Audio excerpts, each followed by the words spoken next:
you and I have now overlapped on this a few times, so Yeah, I I figured was, we I can. was, I was, I was trying to look out for you, Yeah, like see if absolutely. we can at some point get you a Tom Morgan Iron Man page or All right, something. save it for the podcast. Save it for the All podcast. All right, right, hold on. all right. So let me. This is how lazy this is going to be. I'm not even going to edit an intro in. I'm going to play it off YouTube. All right, hang on. You ready? This is the most ghetto thing you've ever heard in your life, but I think it's actually funny. So here we go.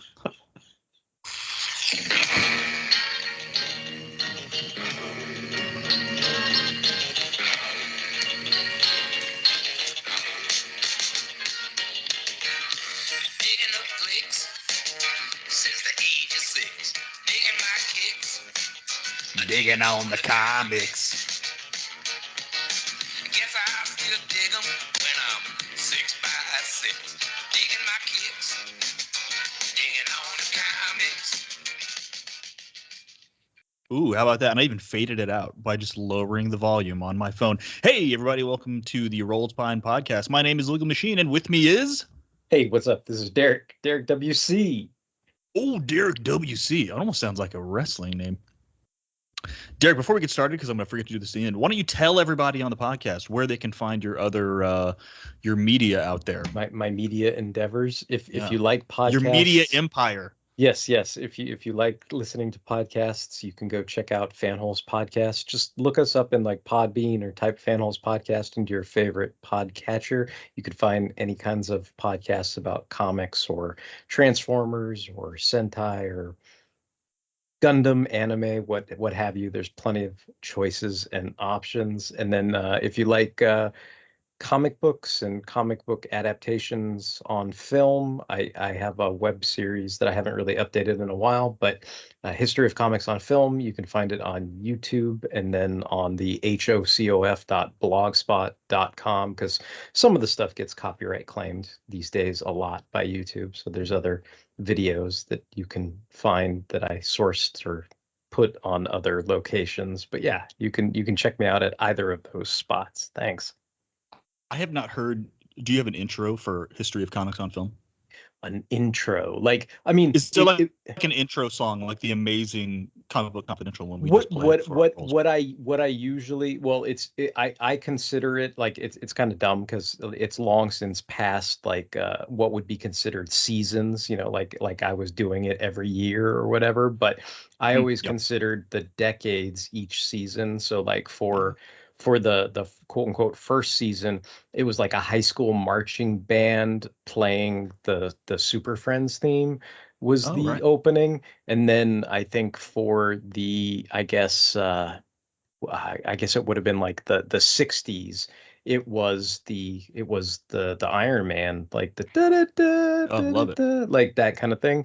And then for the 70s, it was like the kind of like Spider-Man, like kind of, whatever, so like I put different things. And so now I'm in the 80s.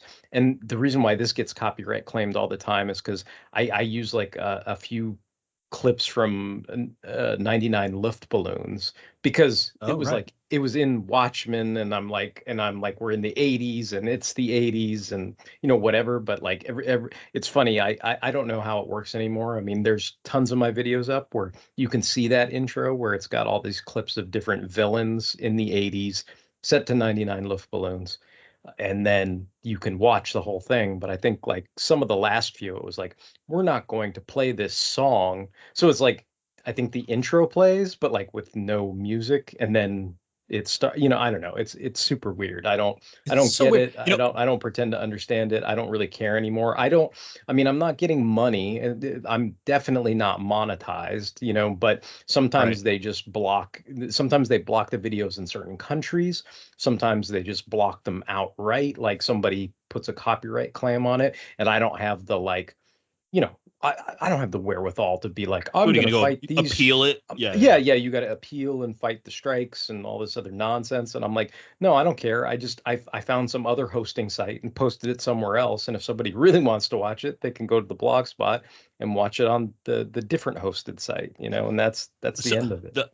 the reason I asked was that I was wondering if you could do if you get Girls on Film by Duran Duran and have some AI program rewrite it with comics on film. I think that would be hilarious. But that may still get copyright claim too, because the AI is. Let me tell you, folks, AI is useless. For the most part, it's completely useless. But it can do like gimmicky shit like that really well. It can. In fact, I was at work today, and I'm studying for the certification, and I had a coworker tell me that she uses a program in the App Store that just reads whatever text you feed it, right? Which sounds like, okay, I think that those kind of programs have been around for a while. But this is different because Gwyneth Paltrow and Snoop Dogg have recorded their voices. And it even has like their like the way they stress words. Like it literally it sounded like Snoop Dogg was reading this academic paper of me today. It was bizarre how good it is. And I'm like, okay, this is like good AI. This is what the word stressing, like that's relevant, because I've played around with the, sometimes I think, the dog, eats its own tail or whatever. Sometimes people listen to my shows. Sometimes I'm listening to your guys' shows, and I'm like, oh, that's a good idea. Like I'll get the pertinent information of some kind of, news article, some kind of back issue article or whatever it is, this little sound bite, but then I'll have like some AI voice read it, or sometimes, you'll forget to say something, so you put it in. But, the key about that is like sometimes like you hear like the AI voice of like Frank or Professor Allen or something where it's not their voice, and you're like, oh, the AI is not like stressing what the real Frank or the real Professor Allen or the real Snoop Dogg would do or whatever. But when you say, oh, it's stressing, like that's more impressive than just like standard AI. It was kind of creepy. It was like, because it was missing, like you were expecting it to be bad, and it kind of wasn't as bad, and you're like, oh, this is kind of weird. Anyway, AI can do amazing gimmicky stuff, so I was just going to throw it out there. Let's ape some Duran for your thing. Although, for all, like I said, it may end up getting copyrighted because it's close enough. Who knows? Because there's no rhyme or reason to that process. Anyway, so for this Rolled Spine podcast, I've got Derek here on the show because I want to talk to Derek about comic art collecting, folks. Because my friend Derek here is an avid comic art collector, and I'm kind of curious. I want to dig into his mind, figure out like, how do you look for comic art in 2024? When did you start? How has it changed? What do you look for? All that kind of stuff. Because I think a lot of people, back in the day, it was like eBay and cons, and that was it. And it's kind of, through our discussions, you find that there are other places where you can get them, not even just auction websites, but I think you've pointed me somewhere they'll do like live streams on YouTube. And it's like, oh, this is like, I had no idea that this kind of stuff existed. And I'm fascinated, and we've talked about it on the podcast a couple times about how, and it's like this for, believe it or not, a lot of people, like I'm a car guy, so I've seen it happen with 90s cars where it's like these kind of shit boxes that we saw in the 90s. Well, the people who drove those shit boxes or couldn't afford nice versions of those shit boxes, they now have money. So now those are the cars that are everybody's just selling for six figures. And it's like, that was a Toyota, and it just sold for $120,000.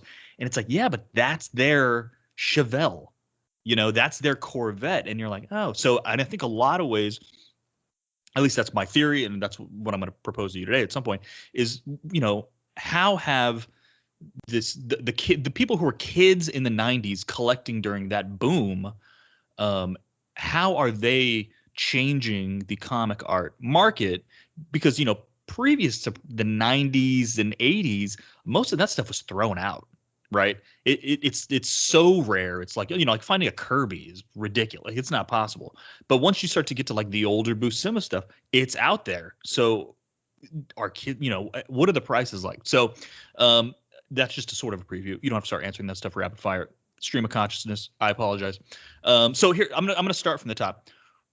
What sparked your interest in comic art? Because to me, it is kind of a separate thing from. It's like advanced level nerddom. You know what I'm saying? Like anybody can collect comics, anybody can collect cards, but once you start buying originals of things, you're kind of going to a next level. So I'm curious, how did you get into this? I guess it was, honestly, like it was the pandemic. I, and this is just speaking for me personally, because I kind of pre-pandemic, I dabbled with commissions. Like Frank has tons of, he Tons. showed me all his commissions, like all this beautiful stuff. Like, and he's very much, I mean, there's other ways you can get commissions other than what Frank does. You can get commissions, by, DMing somebody these days, like getting somebody to mail it to you, doing all this kooky stuff, right? And I know Frank's more into like, oh, I want to go to the show, I want to arrange something, I want to take it with me at the end of the show, and that's also a very probably safer and saner way to do things, right? But I think I want to say, like, I was trying to think about this because if I was going like way, way back, like I'm like, I must have known that there was original art. It feels like the same story for every collector that starts. Like you must have had some vague idea in your lizard brain in the back of your head that there was art that was created for these comics that we read and loved as kids or read today or whatever it is, right?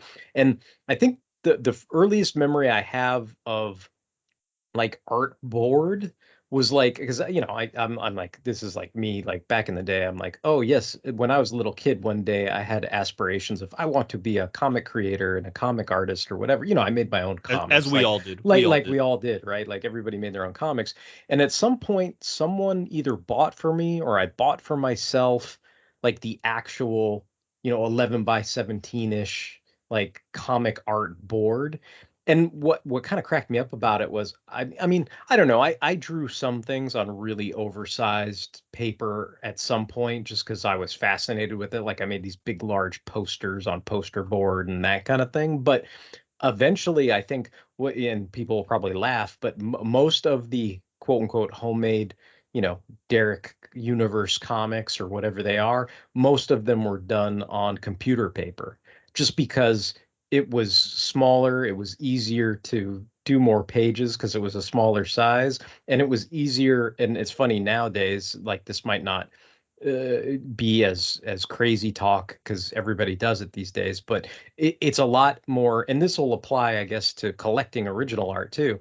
It's a lot easier for a home scanner, especially back in, I don't know, the 90s or whenever I was, drawing all this stuff. It's a lot easier to Xerox and or scan computer paper than it is to scan and Xerox this oversized 11 by 17, in some cases, what, 12 by 18, in some cases, this twice up art that's like, what is it, like 13 by 19 or bigger than that, so it's like it, and that's the kind of stuff you end up delving into. Like, do you frame these things? Do you put them in portfolios? Like, how do you take care of them once you have them? I mean, I feel like I kind of feel like Heath Ledger, like when he's like, oh, I'm like a dog chasing a car. I wouldn't know what to do when I got there in terms of my coming to original art. It's like sometimes people think, oh, if only I had started collecting like back when I went to my first WonderCon in like, Yep. 1988,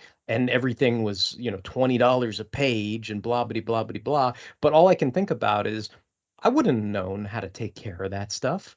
I probably would have wrecked it all, and it would have been bent and messed up, or I probably would have sold it when I did my first great purge of all my, comics and toys and things like that. So if I had started back then, I might not even have it now. Whereas now I'm like, okay, I'm an adult.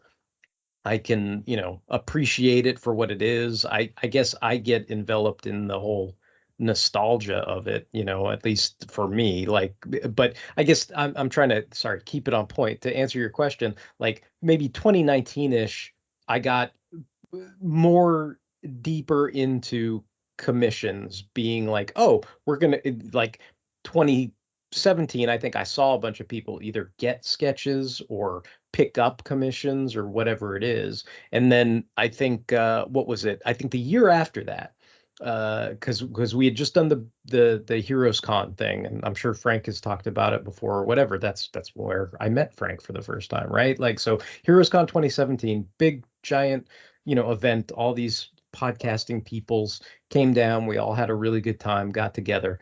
and and then me trying to sort of, I don't know, relive that, recapture that. I think I was thinking, oh, I should go out and do other things, and I tried to replicate it, but in some cases it wasn't easily replicatable because the people I had fun with, guys like yourself, like people I met, right, like were not that's what was missing from some of those equations, right? I'd go to a show and be like, "Oh, why is this not as cool as when I went to that other show?" And it's like, "Oh, because that whole, friend, family, podcast community, in other cases, maybe original art community, like whatever group it is that's your tribe or your people or Yeah. whatever, right? Like that part was missing. But what I thought was interesting was 2018, I went to WonderCon, and that was when it was in Anaheim.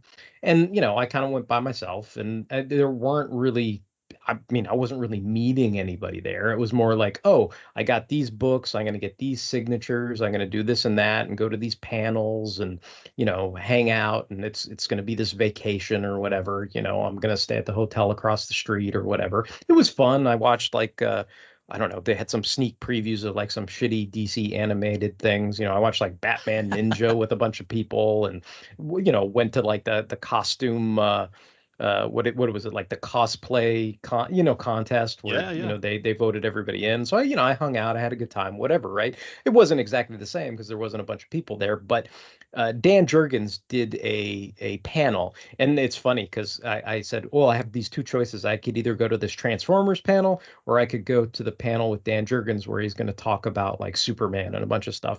And I said, you know what? I'm gonna go to the panel where Dan Jurgens is talking about Superman and stuff. And so I go, and then I think I asked this question because my mom, a long time, she would always save like these articles and new. She was that kind of mom. She'd save these things and articles in newspapers and magazines that she'd think I'd like or whatever it was.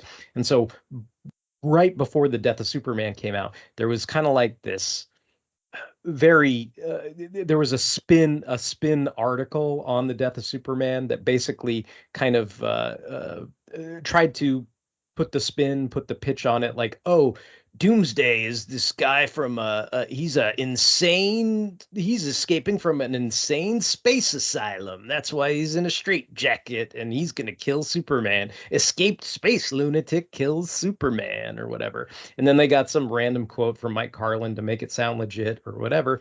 And I always wondered, I was like, oh, Doomsday's a escaped space lunatic. And of course, you read when you finally read the actual comic, you're like, he didn't escape from a space lunatic asylum. Like, what was this this article that my mom saved for me or whatever? And so I think, Jurgens is talking about the creation of Doomsday and, how they came up with it at the retreat and, all these things that most Superman fans know or whatever. And so when it comes time for questions and things, he's like, oh, anybody that asks like a really cool question, I've got this sketch of Superman or whatever, and I'm going to give it out to the person who asks like the coolest question or whatever. And I wasn't even that's not why I asked the question. Like I wasn't even thinking about the art, to be honest. Mhm. And I was genuinely curious because I'm like, I told him, I explained the whole thing. I said my mom, she cuts out these news articles and whatever, she saves them for me. And so there was this whole thing about he's an escaped lunatic, and I'm like, was anything about that like legit, or you know what I mean, like, or was that like complete and utter spin? and Could it have been and an original idea that got leaked, and then it was like, no, that's actually how Right, it is. right, And right. all right, yeah. I was just trying to figure out like how much of that was real or fiction, or how did that play into? Because obviously I don't see any evidence of that in the actual story, other than, I mean, you could argue Doomsday's containment suit kind of looks like a straitjacket because he's got his hand tied behind his back or whatever, right? But other than that, like I didn't see it. And so and Dan was just like, that's a great question, and absolutely not. Like that, that had nothing to do. Like basically, they were trying to put a spin on it, like that they were, I don't know, Scooping it or attacking. whatever. Yeah. Well, also, I mean, the spin was like, oh, this is they're villainizing, people, legit people that are mentally ill or something. Do you know what I mean? And obviously Yeah, yeah. Jurgens was like, that, no, that was never our intention. Like, that's all their spin or whatever. But he liked hearing about that and whatever. And so when the interview finally wraps up, right, he's like, oh, who asked that question about the thing with the newspaper article and whatever, because that was fun, and it gave him an opportunity to go into more of Doomsday's history and creation, and things that he wanted to talk about in the panel. And it was like, oh, that's me. And so basically I got this really nice pencil sketch full figure of Superman. Oh, And I was wow. just like, wow. And I was like, and basically it was like, your first taste is free, kid, and then the rest will cost you like Ooh.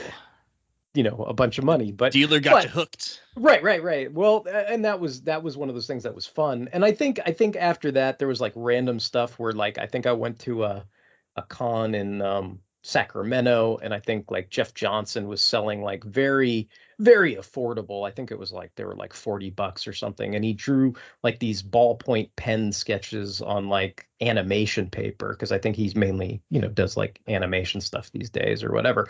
And so basically now, if I tried to hand somebody that and say, a dealer, do you want to buy this, they'd be like, what is this ballpoint pen on like very light, and it's not on Bristol board, like, get out of here, Right. kid, or whatever, right? But anyway, there were things like that, and so I was slowly like figuring out, like, oh, during the pandemic it basically opened up a lot of stay at home commission opportunities. And even before then, so when I went back to HeroesCon in 2019, I basically, there were things where I reached out, and some stories are fantastic, some stories, commissions are commissions. Like, you have to be, I guess it goes without saying, buyer beware. Commissions are things you spend lots of money on, and unless you really, really love it, or it's something that's like, I don't know, obviously in demand no matter who owns it, like, I don't know, a sketch of Wolverine or Batman by the famous artist insert here that does Wolverine and Batman. I mean, if it's something outside of that realm, like me, I have a bunch of commissions of Maxima, right? Like, nobody gives a fuck about that except for me and maybe like two or three other people that I've found in this original art community, right? So for me, it was like, a good story is, HeroesCon 2019. I was there with all my, well, not all of them, but two of my, podcast co-hosts and everything, and we were hanging out with other people and all that stuff. And I DM'd Joe Michael Linsner, and I was like, hey, I see you're at the show. Like, would you want to like set up a commission and do that or whatever? And it was sort of, kind of, sort of, it wasn't quite really in advance. It was almost like that was one that I sort of set up with him kind of at the show, even though I kind of approached him through the DMs to start with. And that got finished by the end of the weekend and looks really sweet. Ron Randall, because we know the Sutherlands, like, that was a fantastic like pre-commission, you know what I mean? It was like I reached out to him by email. I told him exactly what I wanted, and I had two pieces waiting for me like Friday, the first day I showed up. Oh, Do you know what I mean? nice. So it wasn't like you Yeah. were hunting them down. It wasn't like you were on pins and needles asking for something on Friday and then kind of following up like every day going, is it ready? Is it ready? Is it Yeah. ready? Which is, and not that the experience was bad at all, but that was kind of the Joe Linsner thing. It was like you initiate, you kind of, check and go, I mean, I wasn't annoying about it, but it was just like one of those things. You maybe show up at the end of the day on Saturday and be like, oh, is it ready? Oh, I'm still working on it. And then usually by close to the end of the day, or maybe, the beginning of the day on Sunday, it's like, here you go. And it's like, rad, let's take a photo, let's celebrate, like, whatever, and that kind of thing.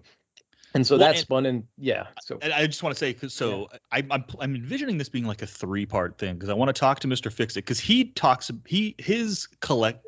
art collecting is kind of what you were alluding to earlier. It's like real early, like back before anybody had any idea any of this stuff was going to be worth anything. And he has some incredible art. Every time I just have to say, every Yeah. time you guys talk about that stuff, and I know what his interests are, and I know he likes the Hulk, and I know you guys are saying, oh, you've got a pervs He's page, or got a you've got a, Purvis. you know Yep. what I mean? Those kind of things. I can tell you, like, people, Anybody who likes that stuff, and even me, I don't have a whole lot of Hulk art. I probably can't afford a lot of Hulk art, but anytime you guys talk about it, it's like I can, it's like a dog salivating. You know Yeah, what I and mean? he's got Like and it's he's like got you, Texira. He's got like Wolverine, yeah, yeah, Sabretooth fighting Texira and stuff right, like right, that he picked up for like $50, like right. ridiculous stuff. And then on the other side of the spectrum is Frank, who is so obscure. He does the hunt, like you were saying, where he's DMing people, and he's like last day of a con where the artist has already packed up their booth, so he's trying to figure out where their hotel room is, and he's going back and forth with them before they catch their cab. I mean, it's like complete opposite ends of the spectrum. So I'd love to talk to Fix It in like the next installment of this, and then go Frank for the last one, because he has just bizarre, I mean, you've seen his stuff. It's just Yeah, like he does yeah. the jam pieces, and then he gets the jam pieces inked, and then it's just, And then or he he gets the the ones he jam did for pieces Alien, right? signed, right, by the like Yeah, the actors and by the stuff, right? actors Yeah. from the movie. I mean, he does wild stuff. So, yeah, so that's, you're right. There's like these weird eras, and even within the art collecting, there is the, you know, especially for the commissions, it's such a wide range of experiences you can have. It's kind of Right. fascinating. I mean, and I guess it's one of those things. I mean, I guess people lament about it, but it's like there's the known artists or the superstar artists, right? And so at some point, like those, there's what you perceive as your budget, right? And then there's what people ask for things, right? And some people can afford that budget and other people can't. And then you, as you slowly watch it, it's like one of those things where, I mean, sometimes it's irrelevant, right? If you weren't going to pay 3 grand for a commission, you're certainly not going to pay 10 grand or 20 Right. grand for a commission, right? Like, so, I mean, sometimes I find it being like, well, it's irrelevant either way. It's just a lot of money, right? But some of these things where I was like, well, as long as it's beneath a certain number and I'm only getting one of them a show, it's like I can kind of stretch and pull that off or whatever. And that's kind of where my head was at with a lot of those things. The published art, it's probably famous last words, but the published art was, and I was trying to get to this, but I'm getting to it now. It's like that was a result of the pandemic because I think I went into this mode of like I went into like a bucket list mode where I was like, what is out there that I just haven't done or Yeah. haven't accomplished or whatever. And I went into those things and it was like it was interesting because in that HeroesCon 2017, I went into this thing where, oh, you know what I'd like to do? I'd like to rebuy back all the comics I got as a kid off the spinner rack, Yeah. and I'd like to buy a spinner rack and put them all on that spinner rack. And so like somewhere between 2017 and 2020, or even 2019, I had pretty much like semi or at least started and basically it got to the point where not only did I have fun just hunting for comics at shows that were from my childhood, as long as they weren't like super duper expensive, and getting the spinner rack was a little expensive, but I found one on eBay. It was pre-pandemic. They shipped it to me, and that's another kind of bucket list thing or whatever it was. But it was something I did a little bit before the pandemic. But by that time the pandemic rolled around, it was like, okay, what's left on that childhood spinner rack comic list? And some of those things were kind of expensive. It was like, oh, I bought New Mutants 87 off the spinner rack. I bought New Mutants 98 off the spinner rack. Do you know what I mean? Like there were things like that where I was just like, can I just find a shitty beat up copy of New Mutants 98? And I did, and I bought it, and it's sitting there on the spinner rack unbagged. It's a big piece of crap, like, but it's there, right? And I'm like, I don't care. It's like Mark it off the that. list. Yep. That was part of the, okay. And so I completed that list, and there were some other things like posters and whatever it was, like these things that were grails that I had never bothered to look into before or never bothered to accomplish. And I was like sort of slowly checking all those things off the list. I ended up getting all these like limited I don't know if you remember these, but they had like these like limited to like only like whatever it was, 500 copies, 800 copies, like these hardcover like Man Without Fear leather like kind of Oh yeah, no, I bound know what you're like talking about. slipcase sets and same thing with like Silver Surfer and whatever, and there were those things, so I hunted those down, and then at some point I was kind of like, I've never owned a piece of original comic art.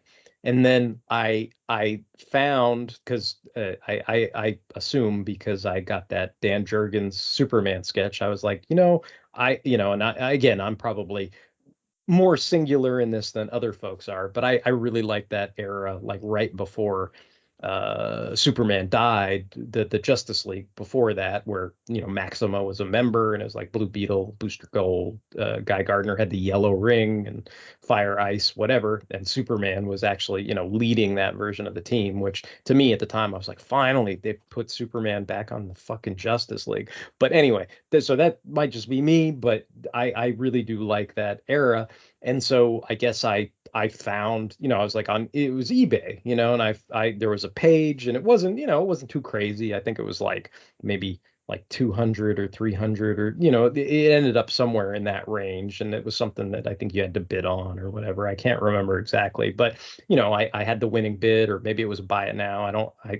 I've long since forgotten which of those options it was, but it was a nice page. I liked it. It was from a story arc, a run that I really liked, so I bought it. And I think the idea was, oh, I bought the one, now I'm done, right? Like I'll keep buying commissions, like Maxima commissions and whatever. And I did. I mean, I was, like I said, throughout the pandemic, there were more opportunities because everybody was stuck at home, and they'd be like, hey, I've got this opportunity, I've got this whatever. So I mean, I did all kinds of stuff. I had ideas of things, and what ended up happening was I did a commission. Through podcasting, you come up with your kooky, crazy ideas, and I think I told my guys, I was like, what I'd really like to do if I could ever get Mike Allred to do a commission. I go, I want like Surfs Up Batman, when he's got his little, yellow surfboard and his little yellow boxers, and I want him on his surfboard surfing a wave, and I want like him next to Silver Surfer, like doing a team up or whatever. And Allred had done that run on Silver Surfer, Yep. and Allred likes doing Batman 66 stuff. And I go, if I ever get a chance to get anything from Mike Allred, like that's what I'm asking for.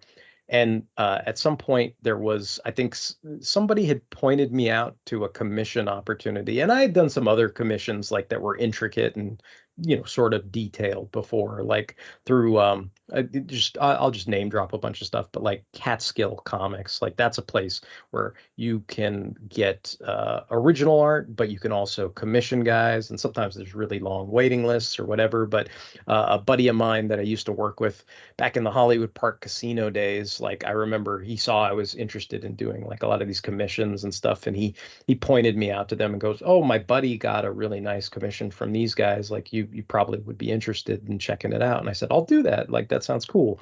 And that one I made this really intricate thing where it was like this basically it was Ghost Rider meets Shogun Warriors, basically, where I had this nutty idea because I was like, oh well, Johnny Blaze and I think it's Richard Carson were both like stunt motorcycle drivers, and they both lived in LA in those comics. And I was just like, well, there's no way like they couldn't have known each other. Like they would have had to know each other, even though they've never teamed up before. So I did, I wanted this thing where they were both like racing each other on bikes on the beach, and then they do that kind of comic booky thing where like in the background of the sunset, it's like there's the translucent image of like Ghost Rider and translucent image of Raideen, the Shogun Warrior or whatever, and it's over their heads or whatever. And Friends did that, and then they sent it to Brett Breeding, and he inked it. And then Oh wow. I think one of my buddies from Bot Talk ended up doing some colors on it for me too. So I have like all these different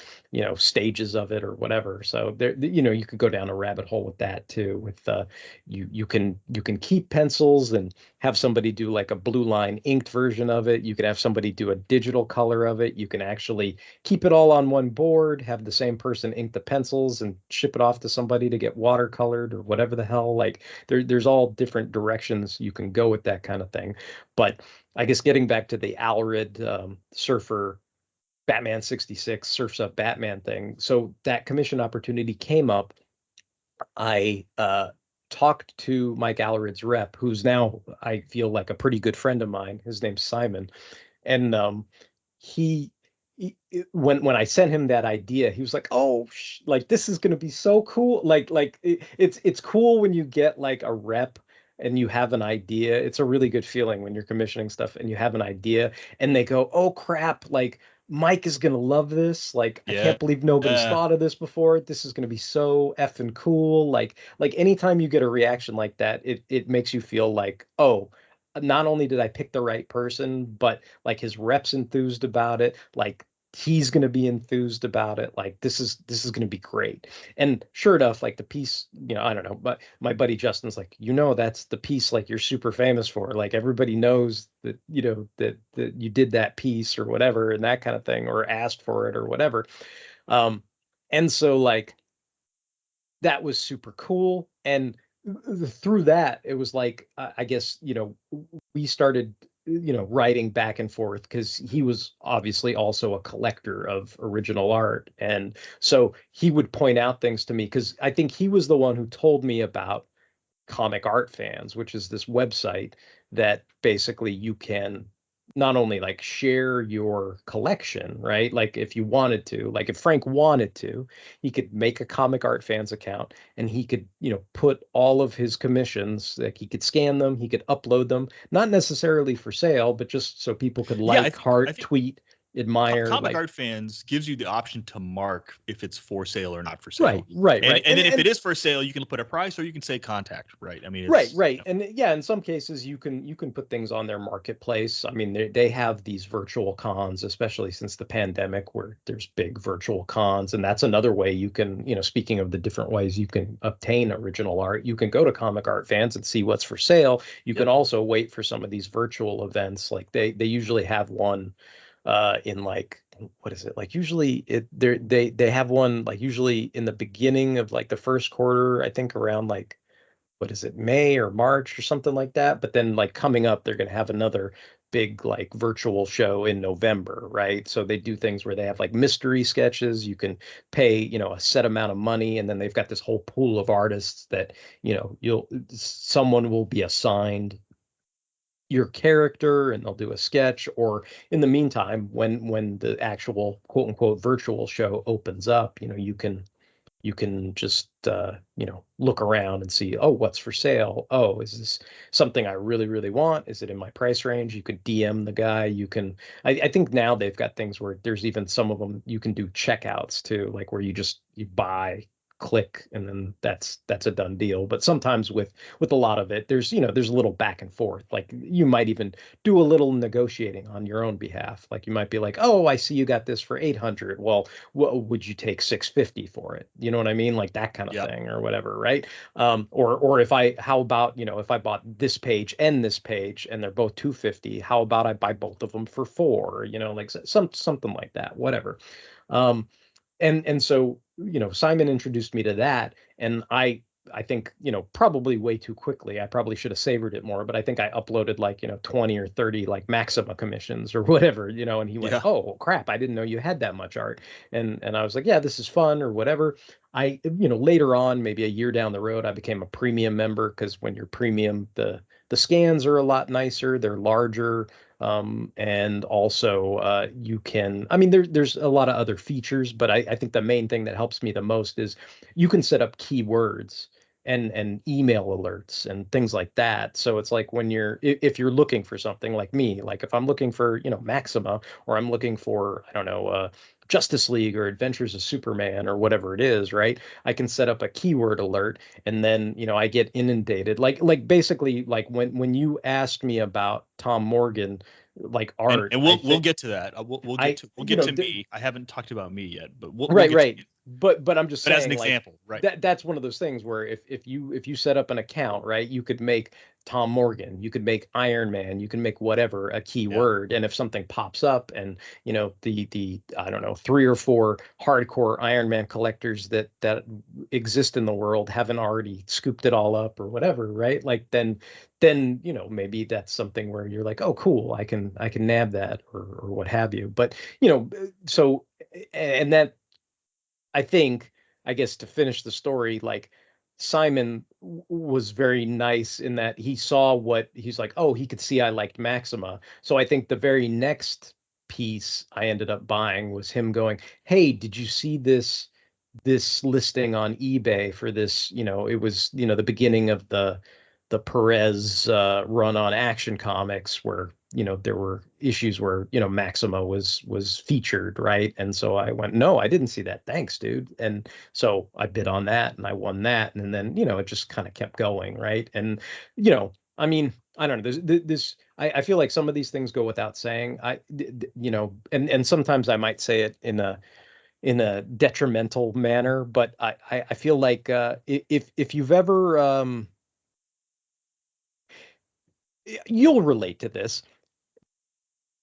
Comic art collectors are very like high school comic book bros, meaning that even though what you're saying is true about the 90s cars and the market for those people that grew up with that are now longing for 90s art, and yes, there's a total old school comic art fan base that thought every 90s page of art was complete and utter trash, right? Like, Yep. why would anybody pay for that? You got to pay for the Kirbys, the Neil Adams, the Buscemas, Well, it's also the biggest glut. They had the largest print runs.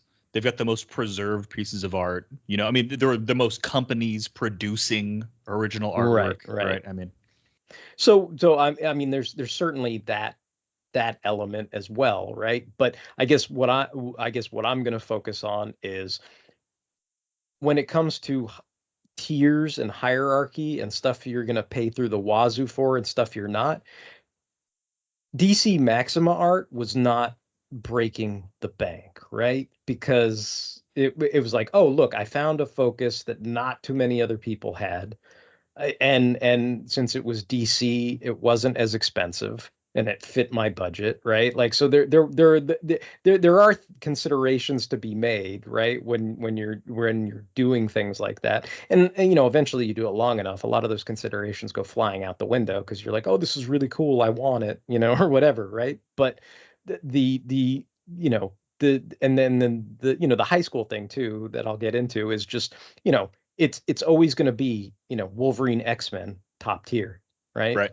Like Marvel pages top tier, top money. Like everybody's going to say, where's the Marvel art? I want the Marvel art, like and all this kind of stuff, right? And then after that, then you'll get into oh well, who's drawing it? Is it is it Jim Lee? Is it Will Portacio, right? Like Iron Man and Well, and then Tom it's Morgan. who's on the page, Right. right? Who's on Yeah, the page? Like, is it and that's the crazy part. Like the X-Men, Wolverine, Marvel page with the top tier artist that has no characters on it can still go for 5 figures, right? Like, right. Yeah. it's like, or maybe it has a name character, but maybe they're just playing basketball or they're stepping out of the pool or whatever. Like, it doesn't have to be like the major moment when Wolverine's adamantium gets ripped out for it to be 5 figures, right? It's just dude, it's from this classic pinnacle run of comic art that everybody remembers in the 90s. So it's something that's beyond most mortals' bank accounts, right? But Like, but it's just but to your point, 20 years ago, it would have been a few $100, right?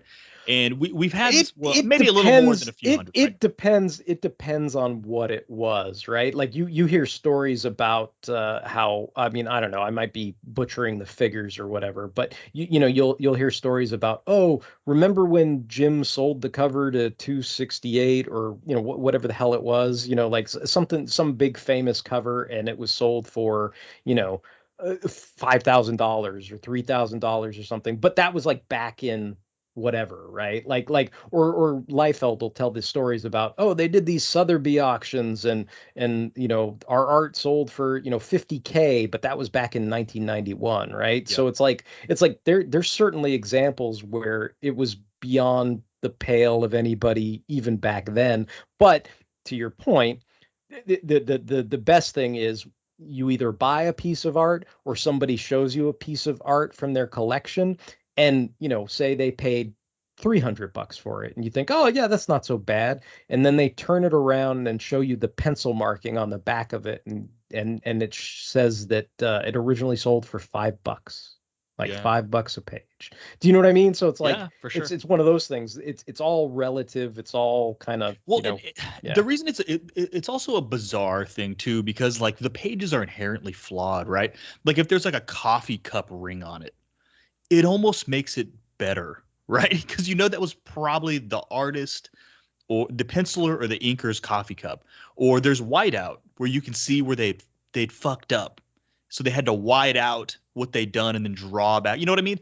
It's like it's almost the opposite of a comic book, Well, where yeah, it needs to be exactly what it was supposed to be. But when you see the flawed original version of it, it somehow can kind of gain character and value, right? It's yeah, like a strange kind of a thing. it is the inverse in the sense that, and I don't know, maybe coming to it as I think most people were originally comic book collectors before they got into collecting original art, but it can be both refreshing and also something where it's the Batman thing. It's like the world doesn't make sense unless we force it to type thing. Mm-hmm. And like you'll have pages that have the corners are cut because that's how they did it, right? They taped the page down to shoot it for the comic, and then instead of like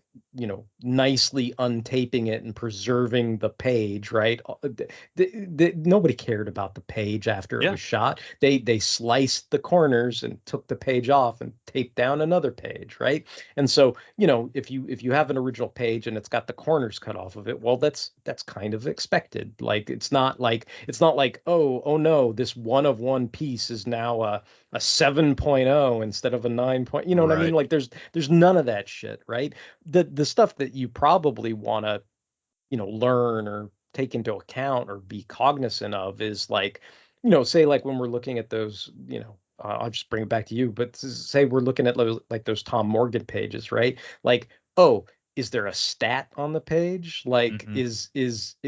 is this not all completely original? Like, is this, you know, only the pencils? Is this are there blue line inks? Like there I don't know, there's all kinds of like, you know, tumbles you could fall down, and sometimes there's been cases where people have put stuff up on auction or eBay or whatever, right? And they think they bought the original page, and then a month later, 6 months later, somebody comes out of the woodwork and is like, no, I actually own the cover for that. And you're like, well, wait, I just bought the cover like 6 months ago. It's like, well, that wasn't the cover. Do you know what I mean? Like Wow.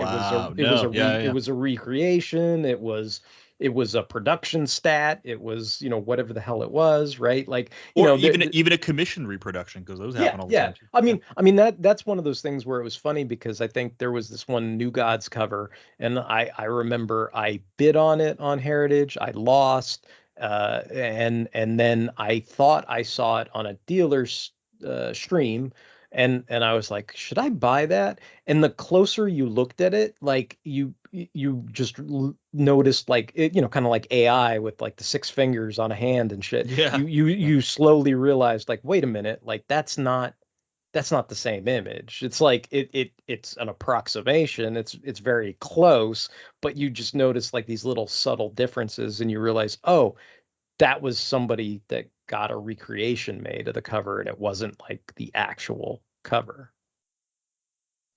So I do want to talk about the different websites, even though we've already touched on a few of them. Yeah. But I just wanted to really quickly give my just like 2 cents on something you touched on earlier about, people don't even realize that like art exists and is out there. And I think there are plenty of people who just collect comic books and don't realize that that is a one of one original page that you're looking at that was just reproduced over and over and over again. And I think part of that goes back to like newspapers, for example, because I think that newspapers and comic books are obviously linked. That like there's not like the original newspaper somewhere, right? Like it's just the comic book is what it is and it's printed over and over and over again. And you kind of don't that's where the art in comic art is kind of like divorced, right? Because it's not real art, right? It's comic books. It's not real art and then one day you realize, oh wait, like there is real art. Somebody actually drew this and actually inked it. And it's out this one panel where, like you said, Wolverine's adamantium is being pulled out of his body. That actually exists somewhere where the artist, like you've drooled over this page for your entire life and it actually exists and there's only one of it. And I think there is this disconnect that I think a lot of comic readers don't really realize is out there. And I think at some point you have that kind of awakening. Maybe it's something that happens to you at a con, or you see it on a random web search, or you see a news article about something that's sold for a lot of money. But it's a different thing, and I think it's just because it's reprinted so often, you don't really kind of realize that there is a one of one piece of art out there. And I think you'd mentioned you hadn't really thought about it for a while, but I'm kind of the opposite. So I was an art student growing up, so I was going to actually be a fine arts major.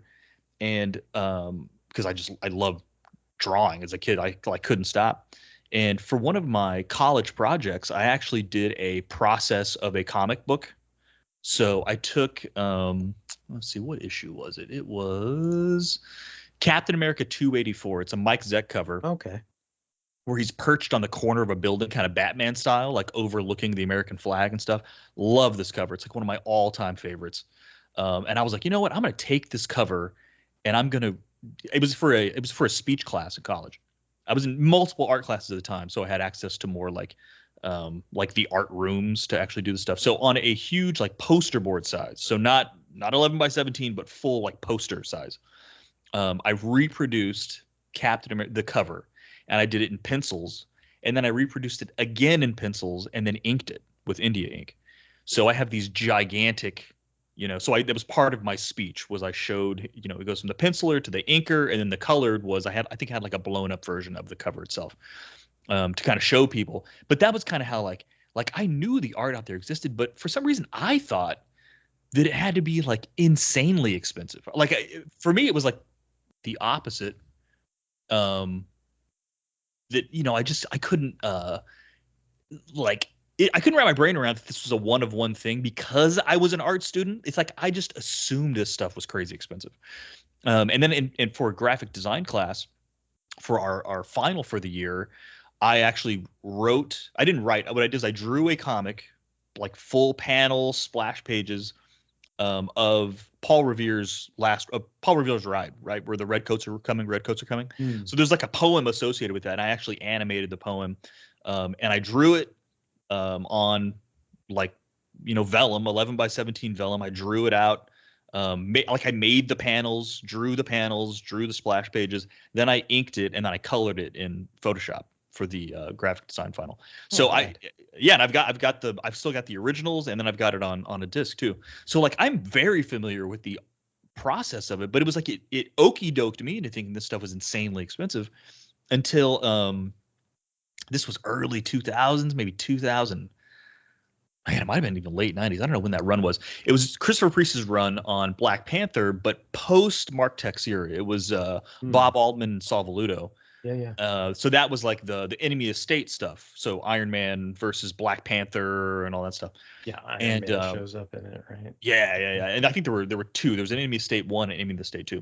And I actually, through comic message boards, I kind of got familiar with Christopher Priest, and he had actually asked me questions about what he thought Iron Man should do in the comics and stuff like that, which was really cool. So I had a stake in that run a little bit. Like I felt like I kind of contributed to it. And so I also got to know Bob Allman on those message boards too. And he had mentioned that he was selling, like he and Sal Valuto split that art. Right. right? Because Yeah. he's the inker. Well, He's got I guess. dibs on some of it, right? Yeah. I guess I say right, like everybody knows, but I guess that's one of the tips of the trade if you're Yeah, into collecting is like, oh, don't ignore the inker share. In fact, exactly. He gets a share of the art. most of your great buys may very well come from the inker share. I mean, I guess, I was trying to track down a complete book. And obviously I started from, the source, like the original penciler, right? But as I was trying to hunt down other pages, and I still haven't completed the book, but I have like what 26 of the 56 pages, so I'm missing 30, but I've got 26 of them because it's an annual. But Oh my God. that was what I, basically it was like I started trying to research, like, okay, where are these guys now? Like, Right, right. and what's going on? And, I have funny stories about all of that, but some of them turned out good, and some of them, led to dead ends, and some of them, I was like, hey, bro, do you have this page? Yeah. It's like, but I'm really attached to it. I inked it, uh, you know, something about, well, my dad passed away, so it means a lot to me. And I go, oh well, I don't want you to sell it if it means that much to you. And I think like 3 months later, it's on Heritage, and I fucking Oh, want it. And I was just like, oh, you okay. serious? That's I was like, hilarious. all right. I'm like, you could have saved us both some money, you and commission fees, and me Yep. and buyer's premium. But okay, whatever. Like I would have haggled with you to a price that you would have been happy with, but I don't know. So anyway, so I reached out to Bob and I got like I want to say I have 3 pages from that Enemy of the State run, and it's got Tony on it, it's got Mm, T'Challa, I got Black Panther, I got yeah. Iron Man on it, and then there was a big splash page of Iron Man flying alongside. I don't know if it was a fighter jet or it was one of T'Challa's planes. I can't remember off Oh, the top of okay. my head, Okay. but it's a really cool splash page. And he just sent me like a copy of it, but he signed it, personalized it, and everything. I think he Mm. signed it in like gold ink or whatever. So it's really cool. But see, that's a good point, right? Because something like that, right? Like, say, I don't know, say, 100 years from now, when you and I are both dust, right? Like, but somebody finds the copy in gold ink, like basically somebody has to know, right? And somebody has to be either there has to be attribution, or what do they call it, provenance or whatever, right? To know, like, oh, this is just a copy that was gifted, that was signed, but it's not like the original spread, right? But at first glance, you would be like, "Oh shit, this is another Right, page," right. and it's like it's Or not or because or he reproduced it. The copy of it is it's true to form. It's not shrunken Right, down. right. And Yeah. and also, less than scrupulous people, right? Like if it ended up in some eBay seller's thing, and they didn't want to acknowledge that it wasn't real, right? They'd be like, one of a kind, original. And then Oh when sure. somebody finally gets it, then they're like, oh, well, wait a minute, like I've been bamboozled, right? Like, so. So anyway, but it's funny because I never, um, like I should have. Like, I mean, I got a steal on these pages. Like, there's no way I Do, paid $100 each for them. It had to be well do under $100. is this you kind of saying like this is where you should have got the bug, but you It's didn't? where I should have, and that was right at the tail end of my comic collecting. Hmm. When we've talked about on the podcast several times, where I kind of just dropped out. I ended up going, I focusing on my career in college, and I just stopped collecting comics. And it's like, man, if I would have just got that bug, I was also broke, right? I mean, Hmm. there's a reason why a lot of these things don't happen. But so I would just say, you sent to the chat that Captain America number 284 Yeah, cover. I don't know whose collection it ended up in, but Well, I can if tell you you this. if you see it, it was on Comic Connect for auction. So So I see. Let me see. Comic Connect. It sold for $87,400. there you go. It's a lot of money, folks. It's a Folks, lot of that's a money. lot of money. I hope Mike Zeck sold it, but I doubt it. He probably sold it for No, no. $500. Oh, I think 30 Mike years Zeck's ago. doing okay though. Yeah, He's he's doing hanging all out right. in Let's not. he's hanging out in the We don't need to sweat. Philippines, I think. Is Is that Florida. right? I think so. He comes out here. I think he comes out to Dallas. Cons up in Dallas a lot, and I think he came down here to Houston a couple times. But anyway, okay. So let's go back to what website. So we've already talked about Comic Art Fans, which is kind of like a 50-50. Sometimes the piece is for sale. Yeah, it's And I'll say I'd this too say about Comic Fan. I'd say it's I'd almost say it's more like, what, 80 70-20, right? 20. Or Yeah. 70-30, 80-20. Like Yeah. most of the people on there are posting from their own collections. It's a lot of, you write comments and, people, praise or look on in awe or whatever it is, right? Like it's the same thing as Facebook, right? Like you want the little endorphins You when want somebody right. And so hearts your piece and I was gonna and bring and that up. says nice things. The comments are like it's a kind of a different layer to comic art fans because it is for you to look at a page, you be like, holy shit. And then you see there's like 50 comments and they're all saying holy shit too. It's like kind of Right, validating, right, right? right, right. But the other cool thing about comic fans is, again, even though the pieces may not be for sale, you can see, you know, if you're looking for a particular artist and a particular character, you'll see where there's like a run of pages from a single issue, like your annual you were talking about, and you realize it's the same guy's got and I'm like, damn, Right, right. he's got like page after, like, he's got a run of pages, which to me is like, it's a whole other level that I Yeah. hadn't even thought about. That is so cool. So whenever Well, I see a yeah. page pop up now from one of those, so we've danced around it. I have wanted a Tom Morgan Iron Man issue page for forever, and you'll see one pop up every now and then, and it's like on Comic Art Fans, somebody's got a run of those pages, and Mhm. none of them are. A couple of them are for sale, but they all have like it's like only Titanium Man or only Yeah, like I Black think I think Widow. speaking of places you could go to, Anthony Snyder's, like he's a dealer, so you could go to Anthony's and Anthony's Comic Art, right? And I think he's got a couple. He's probably still got some of them. Like I remember he had a slew of like maybe 3 to 4 of those pages, I think. And like you said, no, I don't think there was any Iron Man on them, but Yeah, it yeah, was usually like Crimson Dynamo and Titanium Man. I think it's what, like 319 is that issue yeah, where they and fight each other or in whatever. one of them, it's Tony in the armor, in the Dynamo Hmm. armor, because in Okay. that Okay. issue, in that issue, Dynamo breaks his leg, and somebody's got to stop a raging Titanium Man. So Tony says, you know what, for the people of Russia, I will defeat Titanium Man as Crimson Dynamo as Hmm. to like not show them up as Iron Man doing it. So that's Tony in the armor, and I was like, I know that, but the price obviously reflects the fact that Iron Man is nowhere to be seen on these pages. Right. Right. Meanwhile, there's a page that pops up on eBay, which is another site that you can definitely go to find comic book art, that has Tony on it, and it's going for like $1,000, and you're like, ah, Right. shit, Right. right? I So mean, yeah, that's the unfortunate state now where like a lot of stuff is in that. I don't know. I'd like it if it wasn't true, but a lot of that stuff is, people saying. I mean, I was listening to Rob Liefeld the other day, and he's like, decent stuff for figures, at least, right? Like, and you're yep. like, well, I mean, in some cases, that's kind of true. That doesn't mean you can't find like cool stuff that you really love for under that, because that's my bread and butter, right? Finding stuff that I'm in love with that's way below that, right? Right, So, because like I would love that $1,000 page, but I don't need the $1,000 page. right, And that right. goes back to where you and I first kind of linked up was through Heritage Auctions, which is another Hmm. website, and they had an incredible splash page. I mean, it was like a 2-page spread, and it's I can't remember what issue it was from, but it's a Tom Morgan of Tony contemplating what had happened over the last like several issues, Yeah, yeah, that which was a was cool one. fighting every single major villain, Mandarin, Crimson Dynamo, Titanium Man, like he had the whole Rogues Hmm. Gallery, and then Iron Man fighting them. So you had multiple Iron Man images to go along with multiple of his Rogue Gallery, and then Tony standing there, and it's a 2-page spread being sold complete. And I'm like, yeah, there's no way this is going for anything even. And sure enough, the page it went ballistic, and I kind of poked the bear a little bit, and I was continuing to, throw a bid in, but you could tell there were two dudes that were there that were not letting that That page go. So I was yeah, like, you know that what, I'm going to step out of this.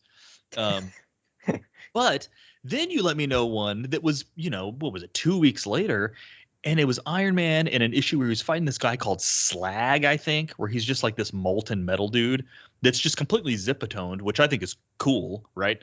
But it's just Iron Man fighting the Slag guy, and I completely forgot about the auction, and I that's think it went okay. for like $350, and I'm like, that was it. That But was that 'cause I think you messaged me. I was at the mailbox getting mail, and you messaged me. You're like, mm, "Hey, how did it go?" And I was like, "What are you talking about?" Oh shit!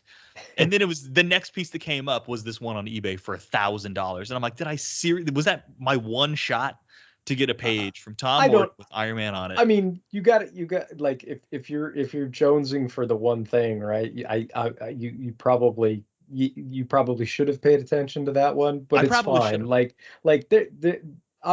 like I said, we'll find something, right? Yeah. I Well, mean, and I'll also say that was on me too, because I thought that I was set up for notifications, but then you told me no, you got to sign up for the text notifications, so it comes to your yeah, phone. yeah, that's Not, usually and I was like, helpful, right? Because then so if you that's were like a at live and learn kind of thing. yeah, if you were wherever, well, see, that's the thing about Heritage, like all these different auction houses, you really have to get into the role of how they work. Because let me tell you a funny story. The first time I ever bid on anything on Heritage, there was a Transformers the movie page, right? And I went, ooh, I like that.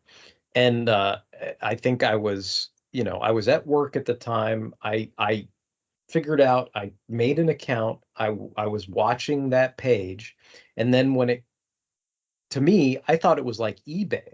So I waited Exactly. until the auction ended and put my highest bid, and I thought, oh, well, I must have won it because no one else bid higher than me. And I didn't understand at the time, I think this was, I don't know, maybe it was in 2020, maybe it was in, I forget exactly when, but it was, somewhere in that range, right? And maybe it was 2021 or something, I don't know.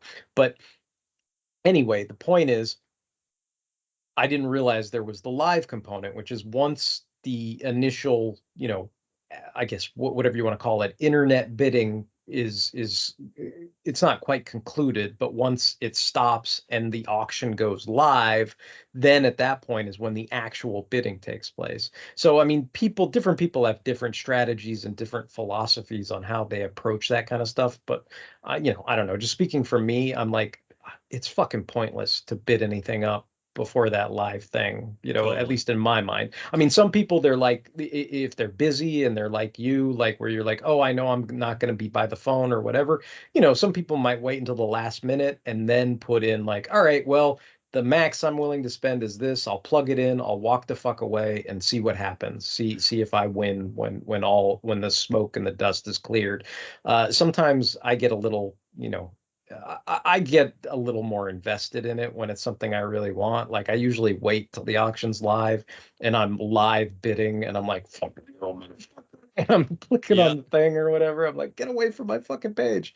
But like that's, I guess everybody does it differently, so. Yeah. So I was gonna explain, like, Heritage is kind of, it's a eBay Sotheby's hybrid, where Mhm. there's a week before the page goes up for sale. There's like a week of like pre-bidding, where you're basically setting the low watermark for the page, and obviously, or whatever it is, because they do everything. They do movie props and whatever. It's like a Right, full on auction site, right?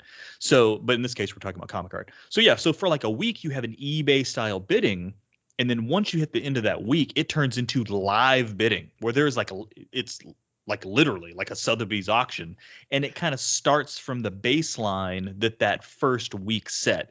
Now, it's totally possible at the end of that first week, if you've driven the price up high enough, nobody touches it in the live bidding, right? I saw that several Yeah. times where it goes Yeah. real, it goes, That, going once, going twice, boom, and it's yeah. over. Yeah. That can happen for sure. But so it is kind of an interesting hybrid if people are used to the eBay model, where you just wait till the last second and try and snipe it, I right? mean, the other thing that most people don't talk about on these shows, or kind of, let people stumble into and find out on their own, and what I was trying to hip you to before you even got involved in it, is when you make those bids are for the auction, but also keep track of what they call the buyer's premium, because Yep. that's the extra you're going to pay in addition to taxes and all kinds of shipping and Shipping. everything else, right? So just because you win a page, you might sit there and go, hot damn, I won this page for $50. Well, guess what? The buyer's premium is $35 no matter what. So that's an $85 page plus my, 850 in sales tax and my $35 shipping. So when all is said and done, I don't know, you're paying 130 something dollars for that steal of a $50 page. Do you know what I mean? Yeah. Like I'm, Oh, I'm just totally. saying, I'm just saying, like, don't don't get lost in thinking like, oh, this is such a steal. It's like, no, they're gonna make you pay for it, like when Well, all is and said the and same done, thing, right? the same thing has been happening in car, because car online auctions have been going Right, huge, and right. that was also during like Bring a Trailer and Cars and Bids. These are people who are buying cars sight unseen, and it's the same thing. You kind of have a week or so to kind of put a few little bids in and ask questions in the comments until the day of where it goes wild, right? But it's like you have to remember you're not just paying your sales tax once you get the car. It's an auction. It's like Barrett Jackson or Meekum. There are auction related fees, and if you don't pay attention to those, you're going to get burned because other Yeah. people are taking them into account and they're dropping out of the bidding and letting you take that last bid because you're forgetting about it. Right. Yep. And Yeah. it's the same. I was very cognizant of the buyer premium on Heritage, so I was very familiar with that. Except with their buyer premium, I can't really seem to tell if there's any rhyme or reason to it. I haven't done the math It on it, it it but depends on what kind of auction it is. Like, in other words, what I'll say too, and maybe this is me giving away trade secrets, but I mean, it's not. Like, there's plenty of people that know this shit. It doesn't really matter. But uh let me put it this way, and I could be wrong because I haven't looked at it in a while, but I would be willing to bet that the Iron Man double page splash may have been in a signature or some, special type of auction, right? Like, whereas the weekly auctions are, they have quote unquote nice stuff, but it's not the same as when they do like a signature auction sure. where they put all their best pieces. And then sometimes those signatures can also be international auctions or whatever. And the whole point of that is, if it's an international or a signature, the buyer's premium might be a little different, or whatever fees you end up paying, based on that is going to be different in different cases, I think. And I think so. So that's some very good tips. Tips for eBay nowadays is that it's not like it used to be. You can't really snipe stuff like you used to because they let people put in like their max bid. Because back in the day, you could literally just wait till the last second and hit send for your bid. eBay has corrected that, folks. You can't do that. So people can put Well, what their maximum bid is. Now, look, you I'm can not saying people have done that, but oftentimes well, if you wait for the last second and you're going to go, ooh, I'm going to go 1 penny higher, they've oh, already no, no, put no, in. no. You Right. You can't you can't do can't that. you can't snipe for a penny, but No. you can snipe for a max bid.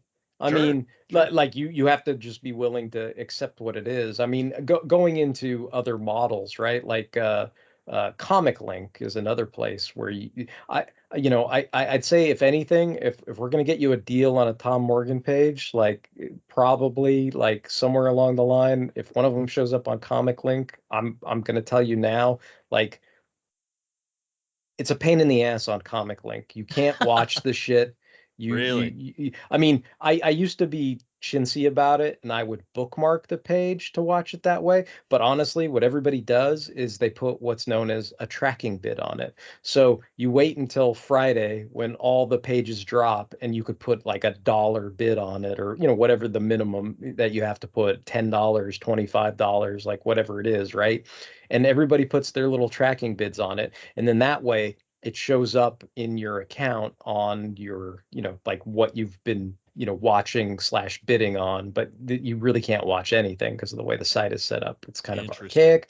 But anyway, you put a tracking bid on it, and then, I mean, the way to win on Comic Link is the eBay method, the snipe at the last minute method. But you can't, of course, like you said, you can't snipe for a penny and hope to get it. It's more like, uh, most things I've won that I really wanted on Comic Link, if you look at my history, uh, you can see I was willing to pay like triple what I won it for.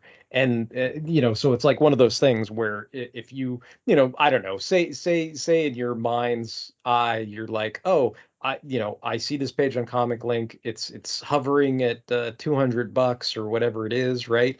And maybe you think, oh, well, I want it to be the same price as that Heritage auction that went for 330, and think about it with the buyer's premium and all that other stuff. Like, maybe that would have been like a 450 page, right? So say that's your goal. Like, you're like, oh, I want to pay 450 for a okay Tom Morgan Iron Man page with Iron Man on it, right?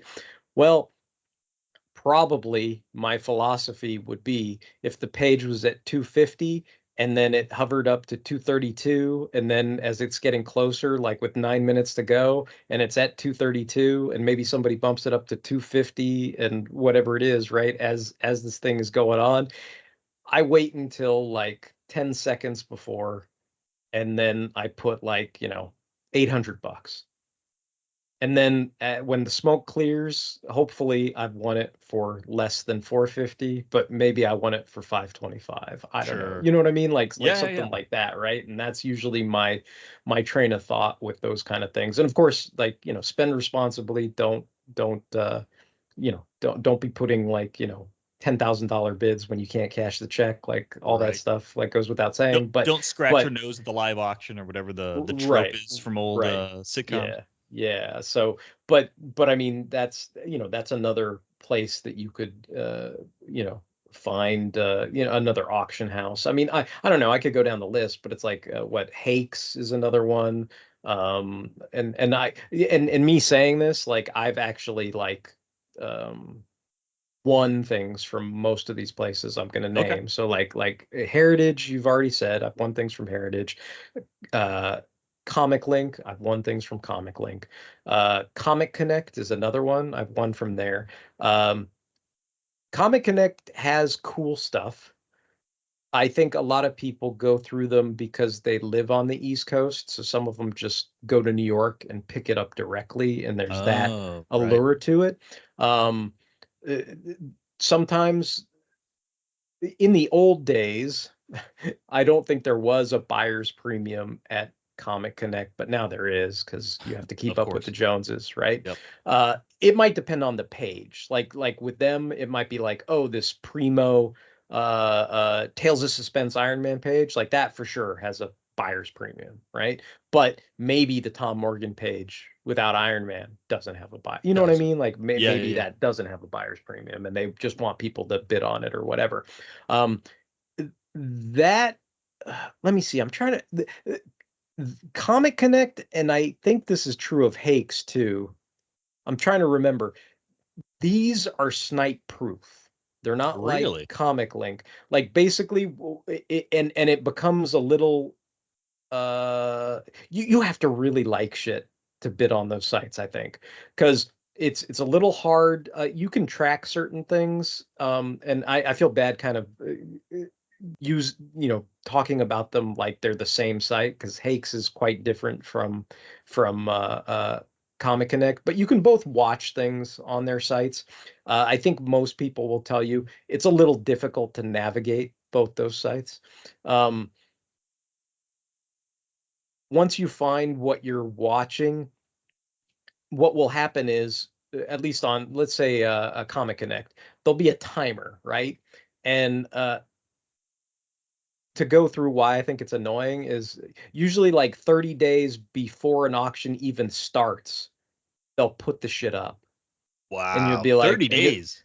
yeah, it's like insane amount of time. I mean, I feel like Comic Link does it too, where I think their lead-in time is way too long, but maybe I'm wrong too, because sometimes I think that, and then I think about Heritage doing like weekly auctions all the time and signature auctions and then weeklies and then internationals, and it's like they put previews up, but the auctions themselves, like you were talking about, last like maybe a week, or if it's the signature, it lasts like 25 days or 30 days, or the big ones last for that length of time, but it's a length of time that people are actually bidding. Whereas like with Comic Connect, I feel like there's this big swath of time where it just sits out there and nobody bids on it, and then it opens up for bidding, and then it's like another, I don't know, 15 days or whatever it is, right, where people are actually putting bids on it. But long story short, when it comes down to the wire and you've got a minute and 20 seconds left, right?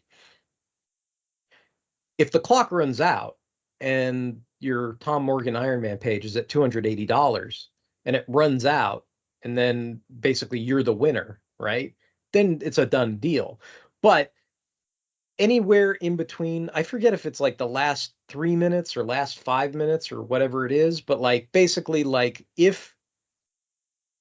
if it's down to a minute and 20 seconds, and I'm that dude bro that owns like all the Tom Morgan Iron Man pages, and I need this to, complete my set or something like that, and I'm bidding against you, they will then bid it from 280 to, I don't know, 320, let's say.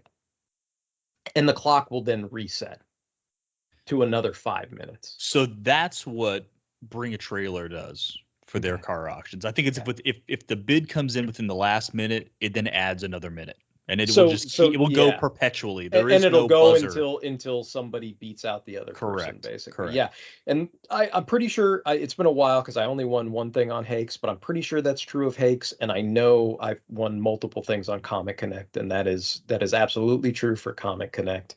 So if you're planning on any of those, because it's you and me, and because I don't think I'm completely talking out of turn, because it's all true, check your invoice at the end when you when you bid on something with Comic Connect. Make sure everything's according to Hoyle, that the shipping's clean and the math all adds up. I always feel like you have to do due diligence and get a decent,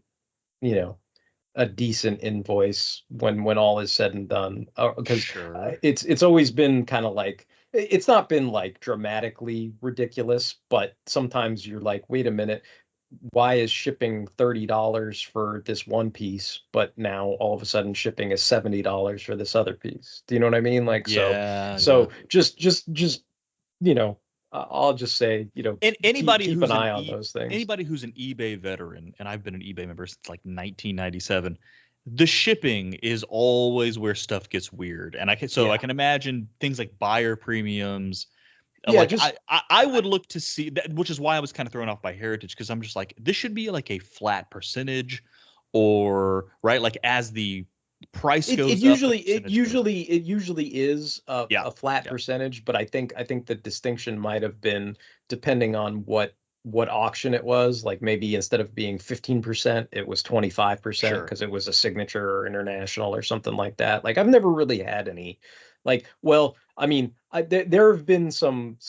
I have stories about things. There have been some kooky things that have gone on, not with me personally, but I've seen and heard about and experienced some kooky things in terms of auctions. But it's never been what I'm talking about in terms of, like, being overcharged for shipping or something like that. Like it was more like things about like the art itself and people winning, and then all of a sudden like they couldn't actually deliver the goods or things like that. Like, there was funny stuff like that. So those are weirdly, like, when you're participating in auctions, that's sort of like what you would think the issues are, right? Where something shows up, if it's an original one of one thing, those are always the questions you're going to have. Is what I'm getting legit? You know what I mean? Things like that. But I just think it's a good conversation to have, because, I think everybody they have this eBay model in their head, and they just think, oh, everything's like eBay. And it's like, it's not. They're all like roughly the same, but don't just sign up for a site without reading the fine print. Find out like what makes up that buyer premium. If I'm in the heat of the moment and I'm making bids because it's the piece I want versus somebody else and it's the piece they want, you have to have in your head, what's that kicker? What's that buyer premium kicker? That is, what's the true price of this piece? And people make huge mistakes because they throw that out the window and they just chase the art, or they chase the widget or whatever it is. And it's like, you have to keep them in the back of your head. Or it's something like, if you're used to bidding against somebody on eBay where there is no buyer premium, right? What you buy it for plus tax and shipping is what you buy it for. You just have to keep in mind these sites all operate differently, and it's not anything necessarily shady. They're just different auction models. And most people haven't, again, they've participated. If you ask people like, hey, have you been in an auction before? They're like, yeah, I've been on eBay. Like, that's actually not the traditional. Right. That's not the traditional bidding model. It's more of a Sotheby's or something. Like, that's more of like the guy with the gavel. Like, they're kind of like that, but it's an online version, or a hybrid online / a lot of them, like especially the internationals or the signatures, it is the hybrid thing where you can, instead of it being the AI voice that does not stress the right words, where it's like, Right. next auction, $1,275. Like, instead of that, it's you're actually going to see the video of the people, trying to sell the piece, going, oh, bring it home, bring it on home, Yep. get that Wolverine piece. He's got his claws out. Get it. Buy it now. It's going to go unless somebody else ups the bid, like that kind of, you know, hard sell, I guess, or whatever. So Okay, so to recap sources, so we'll say like the big online sources are eBay, Heritage, Comic Art Fans, Comic Link, Hawks, and you'd want to. Comic Connect. I would separate, like, if you're talking about auction houses, like, for sure Heritage, for sure Comic Link, for sure Comic Connect, for sure Hakes. There's lesser known shit if you want to dabble into it. Like, I've won a few auctions from Katawiki, which is like, it's like European eBay that's super confusing because it's not always in English, and Ooh, the auctions are at weird ass times compared to like stateside stuff or whatever, and like that kind of thing. And they don't always have stuff that I'm interested in, but every once in a while there were some things, some Superman pages, and I was like, oh, I'll try to bid on something or whatever, and I won a few things or whatever. And it's more of an eBay style auction, although I think they do that thing where it extends, like, that model where yeah. if you bid on something in the last like 20 or 30 seconds, it'll extend for another minute or something like that. Um but then, maybe when you talk about like other places, like, I'd say, Comic Art Fans isn't really an auction site, right? Like, No, no, no. most times, people are going to either have a hard price, or something where you can, maybe you can haggle a little bit, do some dealing back and forth or whatever. Um and a good place to just hunt and search for all that stuff is probably Comic Art Fans. There's you can I think now it's more of a pay for play thing, but if you really wanted to, I mean, one of the things that you can do as a search is there's a website called Comic Art Tracker.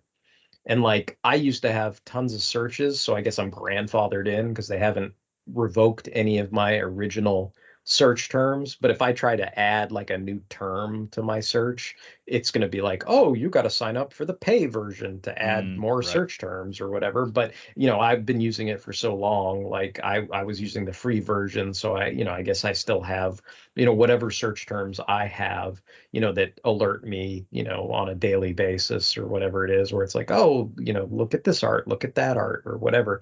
Um, and, I guess dealers, that, I mean, that's another realm, or like reps, that's another realm, or, following people on Facebook or Instagram or whatever, like that, there's all kind, and what you were talking about, this component of like live shows, right? Like, some of these guys, like, they'll work with other guys on, Facebook or whatever.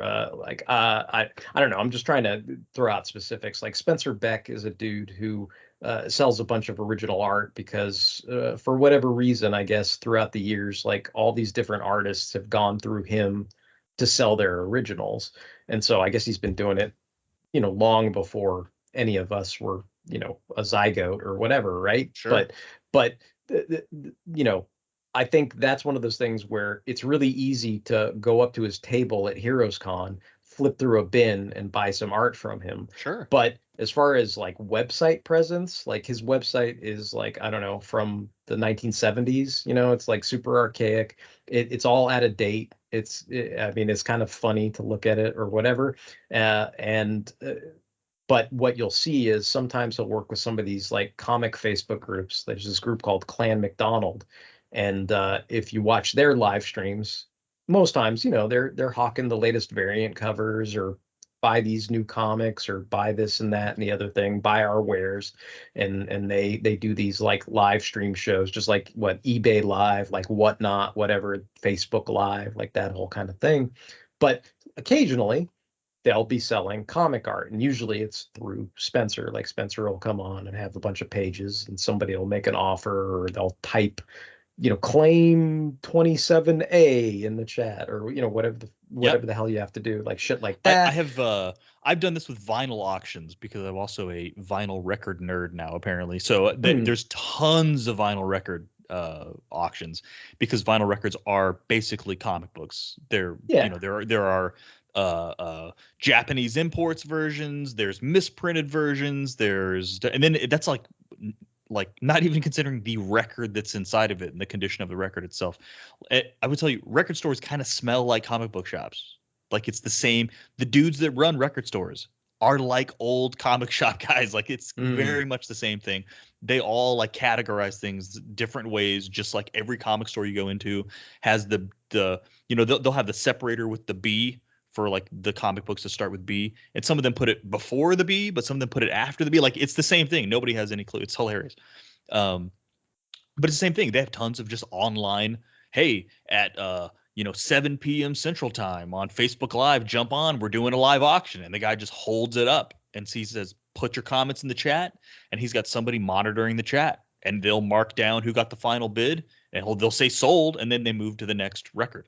Like it's there, wild. It's wild. and there's other groups, like there's I'm friends with some people with there's a group called 4C Comics, and I mean they mainly deal, I'd say, in mostly like commission opportunities, like kind of like a con sketch opportunity, but on live stream, so you can watch them, Oh wow. draw it live or whatever, like that. That's kind of the allure, the main allure. But they've sold some original art, or they've worked with other, reps or artists or whatever, and there's occasion to have original pieces sold through them as well. So like there's I mean, I don't know, the further you go down the rabbit hole, like there's all kinds of places, right? Like I mentioned that Catskill Comics. Like if you go to their site, you'll see a variation of, you can sign up for commissions and get on waiting lists, but you can also, whatever original art either the families of passed away artists, or actively living artists, that are kind of slowly putting up pages or whatever. Like every once in a while there's what they refer to as, quote unquote, the drop, the art Yeah. drop, so people can go claim things, Well, or I think an example of that was, I think it was when you and I didn't Tom Palmer's estate, weren't they selling a bunch of his Buscema yes. Avengers stuff? And it was I just mean, like that was all tons. going through Heritage. It's still Yeah. going through Heritage. I I mean, mean, it's one of those things where I'm kind of sad. Like I'll just be honest. I'm kind of sad I'm out of money for the year, because like I did manage to get one Magic page, and it was from issue 4, so it's a Sal Buscema, and I would have really liked John Buscema page. The last time I tried to bid on one, it went over $2,000, and I was just yeah. like, oh fuck. I Big had to John's the stop. man. Yeah. I had to stop after that, but I mean, I bid it up to $2,000. They went higher than that. So I was like, and thinking like you, that $2,000 page was really going to be like a $2,600, you know what I Yeah. mean? The Yeah. fees and all this other stuff, right? So I was just like, I can't go that high. And but anyway, I guess that the happy story is, I did. It was kind of random, but the day I got the Avengers page, they also had the Magic page from issue 4, that was the Sal page. And I wasn't like, it's funny, I wasn't like totally like, I'm gonna get this. Like the one I was really focused on was the Avengers page, and I won it. And then I saw the Magic page come up, and I think it was like 1,000. And I was during the live bid, and I was just like, well, I was almost positive if I bid on it, somebody was going to immediately outbid me. And so I just placed a bid on it, and then nobody outbid me. And I went, Yeah. oh, I won it. Okay. Like, so I was like, cool.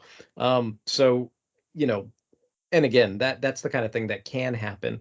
But to your point, like there's all like Star Wars pages, like there's all kinds of shit right now. Like it's one of those things where I guess that's a lesson too, is, and I'm glad I have the page I have, even if I don't end up with any more.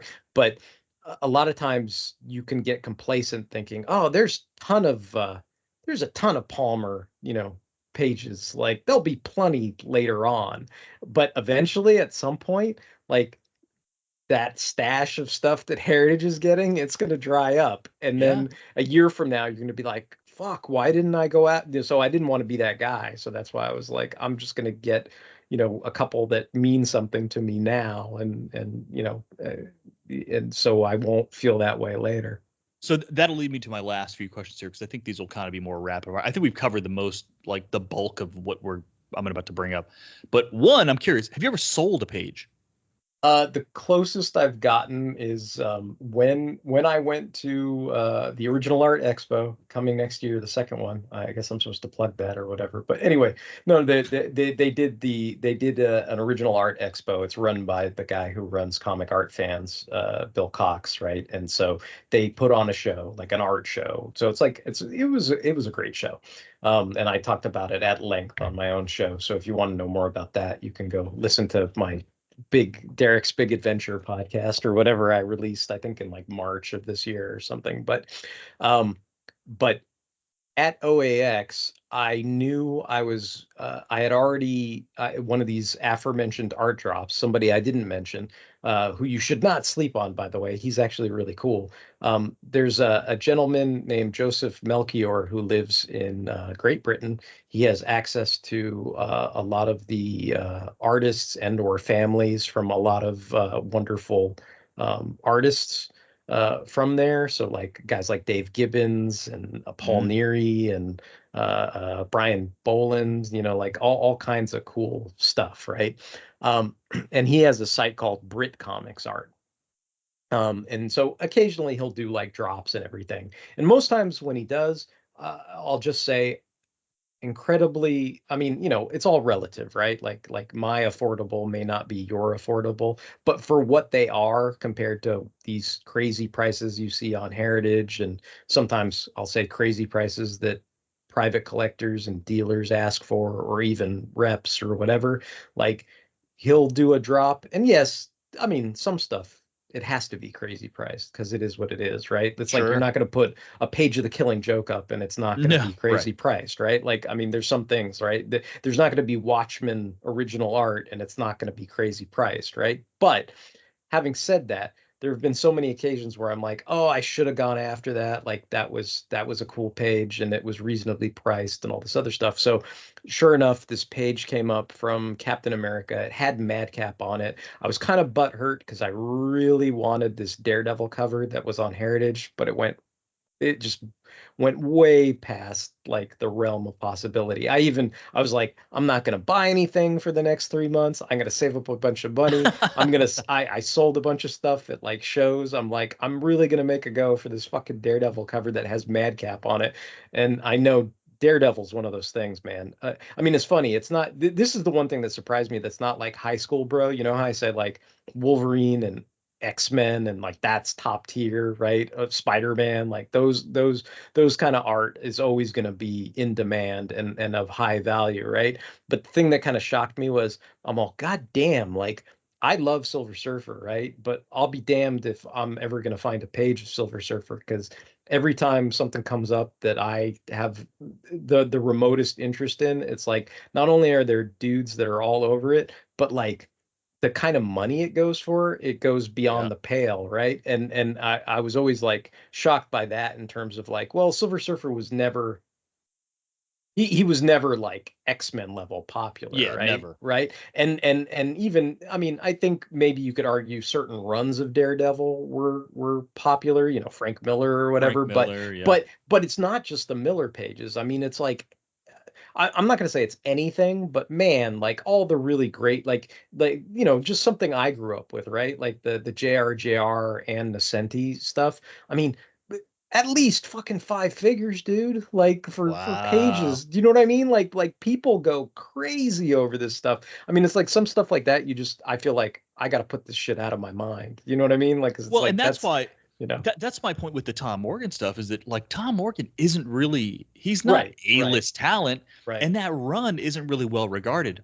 But that's the run that followed the Kevin Hopgood stuff, which is where that modular armor was Mm, first drawn, along with it's the Lynn Kaminsky run with War Machine, right? And yeah. the War Machine armor looks just like, they were kind of mirrored of each I other. mean, I've certainly seen like there's this weird this weird confluence of uh, comic speculator people that have come into the art scene where Yeah. it's like, oh, War Machine's gonna have a movie. This is the first appearance of War Machine. Like Yep. now this first appearance War Machine page that has the janitor sipping on a cocktail that doesn't have War Machine on it is $5,000. You're Well, just you know like, what? come on, man. Ironically, since you brought that one up, my COVID chase was I was like, you know what? I never like finished out my Iron Man run, like the Mm, volume one, the 1960 whatever, right, all the right. way through. And so I started filling in all my gaps, and I realized at some point my of the Lynn Kaminsky run with the first appearance of War Machine, those issues are gone. I don't know where they are. And of course, the most expensive issues to It are replace those of issues, right? nearly everything I'm missing from the first, from Iron Man 1 up is those like 3 issues, that first arc with the War Yeah. Machine armor. And it's like, are you kidding me? You know what I mean? So I'm Yeah, not like get a that's trade and just yeah. drop the trade in the box to take up those spots because I'm not paying $300 for a Lynn Kaminsky, Uh, Kevin Hopgood issue of Iron Man. Like it ain't happening. yeah. There's another Yeah. one where it was a run called Crash and Burn, another Lynn Kaminsky, and what it was Iron Man fighting. That was the first Hulkbuster, which I Oh yeah, luckily yeah, yeah, yeah. But I still because have of the because Hulkbuster of Age issue. of Ultron, now that's the key book all of a Exactly. sudden, and it's But through the also roof, right? Venom popped into that run. So the Venom issue was really expensive because Venom's a thing, and it's just like, and then like Thunderstrike and Deathlock, I Mm. think those issues are cheap. But for some reason, the Venom issue is expensive because how often did Iron Man and Venom cross over? Right. Never. And then the first appearance of Hulkbuster, and it's like, oh geez, like these were like throwaway issues. But but that armor also was the armor that ended up making it into all of the Capcom games, and all of that animation was based off of Tom Morgan's rendering of it more than Kevin Hopgood's rendering, which is a more kind of traditional Silver Age looking, Which Bronze Age which look. one which one is the one with Venom? It's called Crash and Burn. Is It it was is like it a few. 307, That 309? sounds right. That sounds right. Because I think we covered that on a show, and Okay. I think I may have bought that before it went ape shit. So if I still have that somewhere, do you want it? I don't know. I gotta check and see if I ever filled that gap or not. Okay. I have a Google Tell Doc where me I've if you crossed didn't them off. fill that gap, and then I'll For look sure. for We it. will definitely touch Okay. base with that Okay. and let everybody know what happened on a later episode. World's fine. Okay. Next. Okay. So let me see. Did you or did you not sell?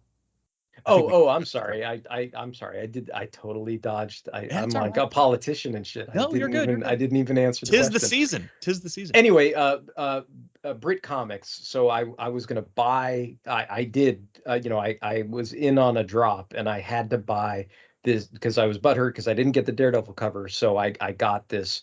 It was from 307, which is the quote unquote first appearance of Madcap. If Madcap was in a fucking movie, some dealer would be selling the page for $5,000. But since this guy's a good guy and Madcap's not in a goddamn movie, it was, I think it was like 300 or $400 or something like that, right? And so I'm like, score. I really wanted something like that. It made me feel a little better about not getting the cover. At least I have a page with Madcap, like goal accomplished, right? So that's all arranged. I'm gonna pick that up from him at OAX at the show. Oh, And nice. I'm thinking to myself to supplement this, speaking of crazy stuff that has been going on, uh, it used to be, I guess I'm just going to say, it used to be after you lost a heritage auction and you were feeling really bad about yourself, what you would do is you would go to eBay and you would go and look up Fred Hembeck's eBay account because he would sell you these little sketch cards of like fun little guys with their squiggle knees and stuff like that. And I mean, most times, uh, you know, $12, $20. If it was somebody really fucking important like Wolverine or Superman or some shit, I paid $50 for a Superman card once. But for the most part, you get like your favorite character, 12 bucks, $15, $20, whatever. And his whole thing was, you know, I forget what his phrase was. It was something like cheap but fulfilling, right? Fred Yeah, Hembeck for sure. cards, right? And you're like, fucking A. And he's cool guy. He'll send them like it's cheap shipping. He'll send, these tiny little cards. He put them in the little what do you call them? The plastic card protector, and Yep. then ship them in an envelope, and they come to you all nice and all this other stuff. Uh this is kind of revealing, right? It'll probably reveal how many auctions I've lost, but I think at that point I probably had like 20 something Hembeck cards, right? Um, I got one of Maxima. I think I specifically asked him, like it wasn't an auction. It was like I wrote to him and was like, "Hey, would you mind, doing Maxima?" And he's like, "Yeah, sure, no problem." And I think he charged me like 15.99 and whatever, the $2 it was to ship the little card out in an envelope or something like that, right? So, but the rest of them were all auctions that were of various prices and whatever. Characters I liked, my favorite characters, or like characters I just thought were, it's cheap enough where it didn't matter. It's like, oh, Nightman's cool. Do you know what I mean? Like, I'm not going to spend like $5,000 on Nightman, but like, oh, $20 on Nightman. Nightman's pretty cool. Like, that's a cool sketch card. So I had amassed, maybe 20 of these sketch cards. Um, and lately, or I'd say maybe that at the beginning of that year, uh, Hembeck sketch card prices, because of I'll say a certain affluent collector buddies I have that wanted to either complete teams. They make their little binders of like 9 Sure. cards and complete teams. Because of a friend of mine named Jeff, Jeff Wedding, he was a big proponent for Hembeck. He bought Hembeck cards for many years, and I think he was more than happy to, I guess, raise his profile with all these other art collectors. So these days, I'm not going to say it's true of every card. I mean, he'll do a bunch of really obscure characters, and maybe it won't get too crazy. But for like what I was telling you before, the Supermans, the Batmans, the Captain Americas, the Wolverines, the Iron Mans, the whatever, like the really marquee stuff that everybody really wants an example of that doesn't have one. Some of these cards were going for over 100, over 200. These little sketch cards Wow. that were 12, $15, whatever. I mean, that market exploded, like literally exploded. Like, and that's good for him, right? Because at least it's a case where you're like, dude, Hembeck himself is getting all the money for it. So at the very least, you're like, good on you, dude. Like, way to go, like whatever. And they've had like a lot of live sale shows with him on the Comic Art Fans YouTube channel and stuff like that. And he sold some original pages for a lot of money and different things like that, right? Offered commission opportunities. They did little auctions where people bid up an opportunity for a sketch card, whereas you used to be able to get it for like $12 back in the day, and then people are bidding it up to like $300 or whatever it is, What? right? Like crazy stuff like that. But because of that, I think I was in this mood where I was like, you know what? Obviously, like I have a big gallery full of Maxima stuff, so I'm like, I'm keeping the Hembeck Maxima card. And I was like, I paid $50 for that Superman card, and I like that Superman card. I'm like, I'm fucking keeping the Superman card. Yeah. But I'm like, the rest of these, like, it was almost like I was thinking of it as either I was buying them because I didn't have an original page of art with the character, or because I wanted an original page of art with the character. And so I Right. looked at all of them, and no matter which it was, I was like, well, I either have an original page with Firestorm on it, or I don't have an original page with Anthro on it. But you know what? I can live without both of those, right? Sure. So I basically went on one of the Facebook groups and said, hey, uh, I'll bring all these cards to OAX if you want to buy them from me, but I'm putting all of them up for little auctions.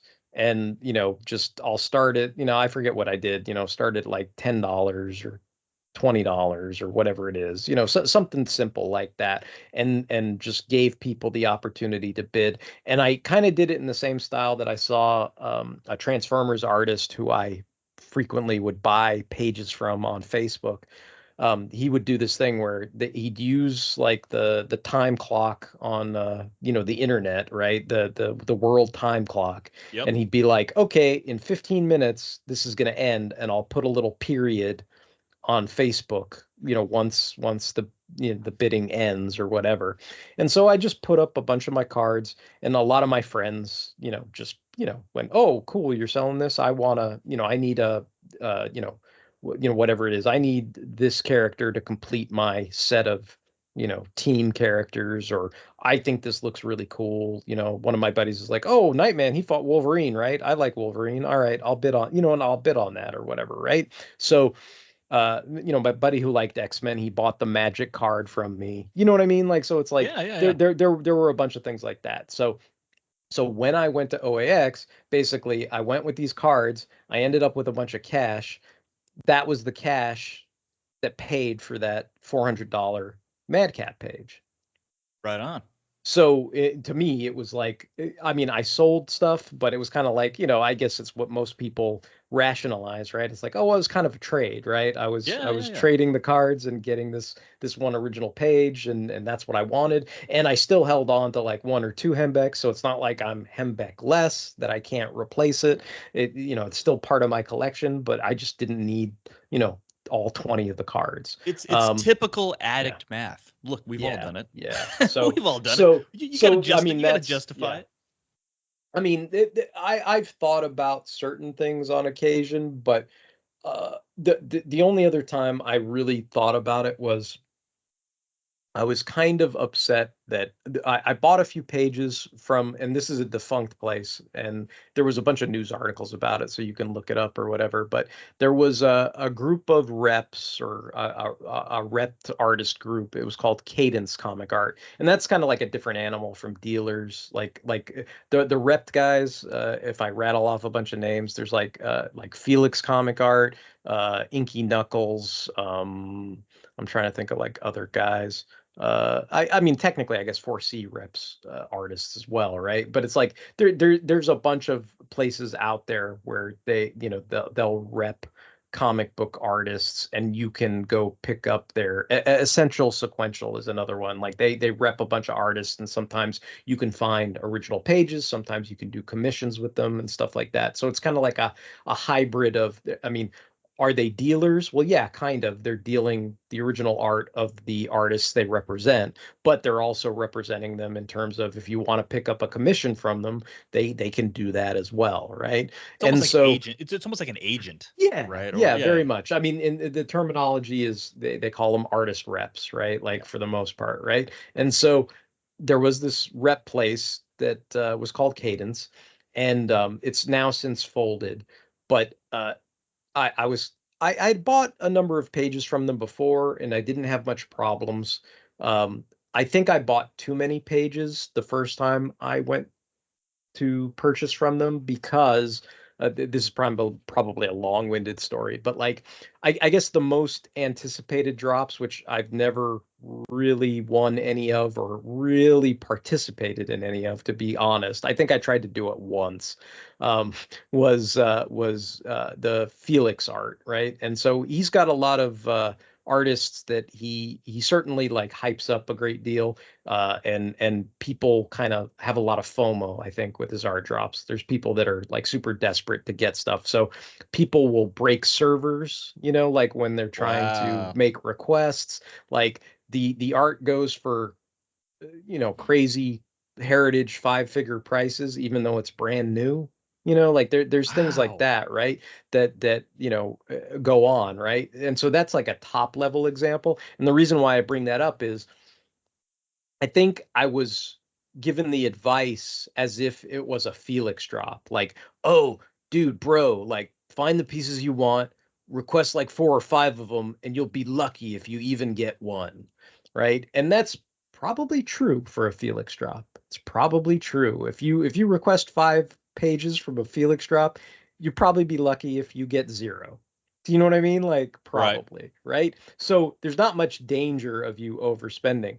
However, I think with Cadence, it wasn't the same thing. I was reading that ongoing, one of the ongoing Damian Wayne Robin titles at the time, and Roger Cruz, they were working with him at the time, and he was doing an art drop of like a bunch of Robin pages, and I was like, oh, cool.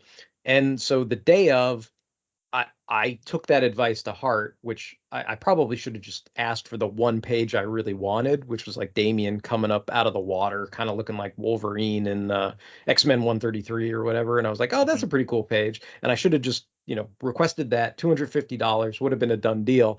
But I thought it was like this Felix drop. So I not only requested that, I requested the big image they promoted with, which was, kind of like a flashback, kind of like that Iron Man page you're talking about, but like Yeah. detailed like the entire arc up to that point. It has like Nightwing and Damian and Ra's al Ghul and King Snake and all these freaking assholes and whatever. Anyway, so there was that page, so I put in a request for that, and there was another page that had Connor Hawke and had the Justice League from the '90s and all this other stuff, and I was like, okay, I'll request that, and then I think there was some other Damien page, and I was like, oh, cool, that looks nice. And I requested that.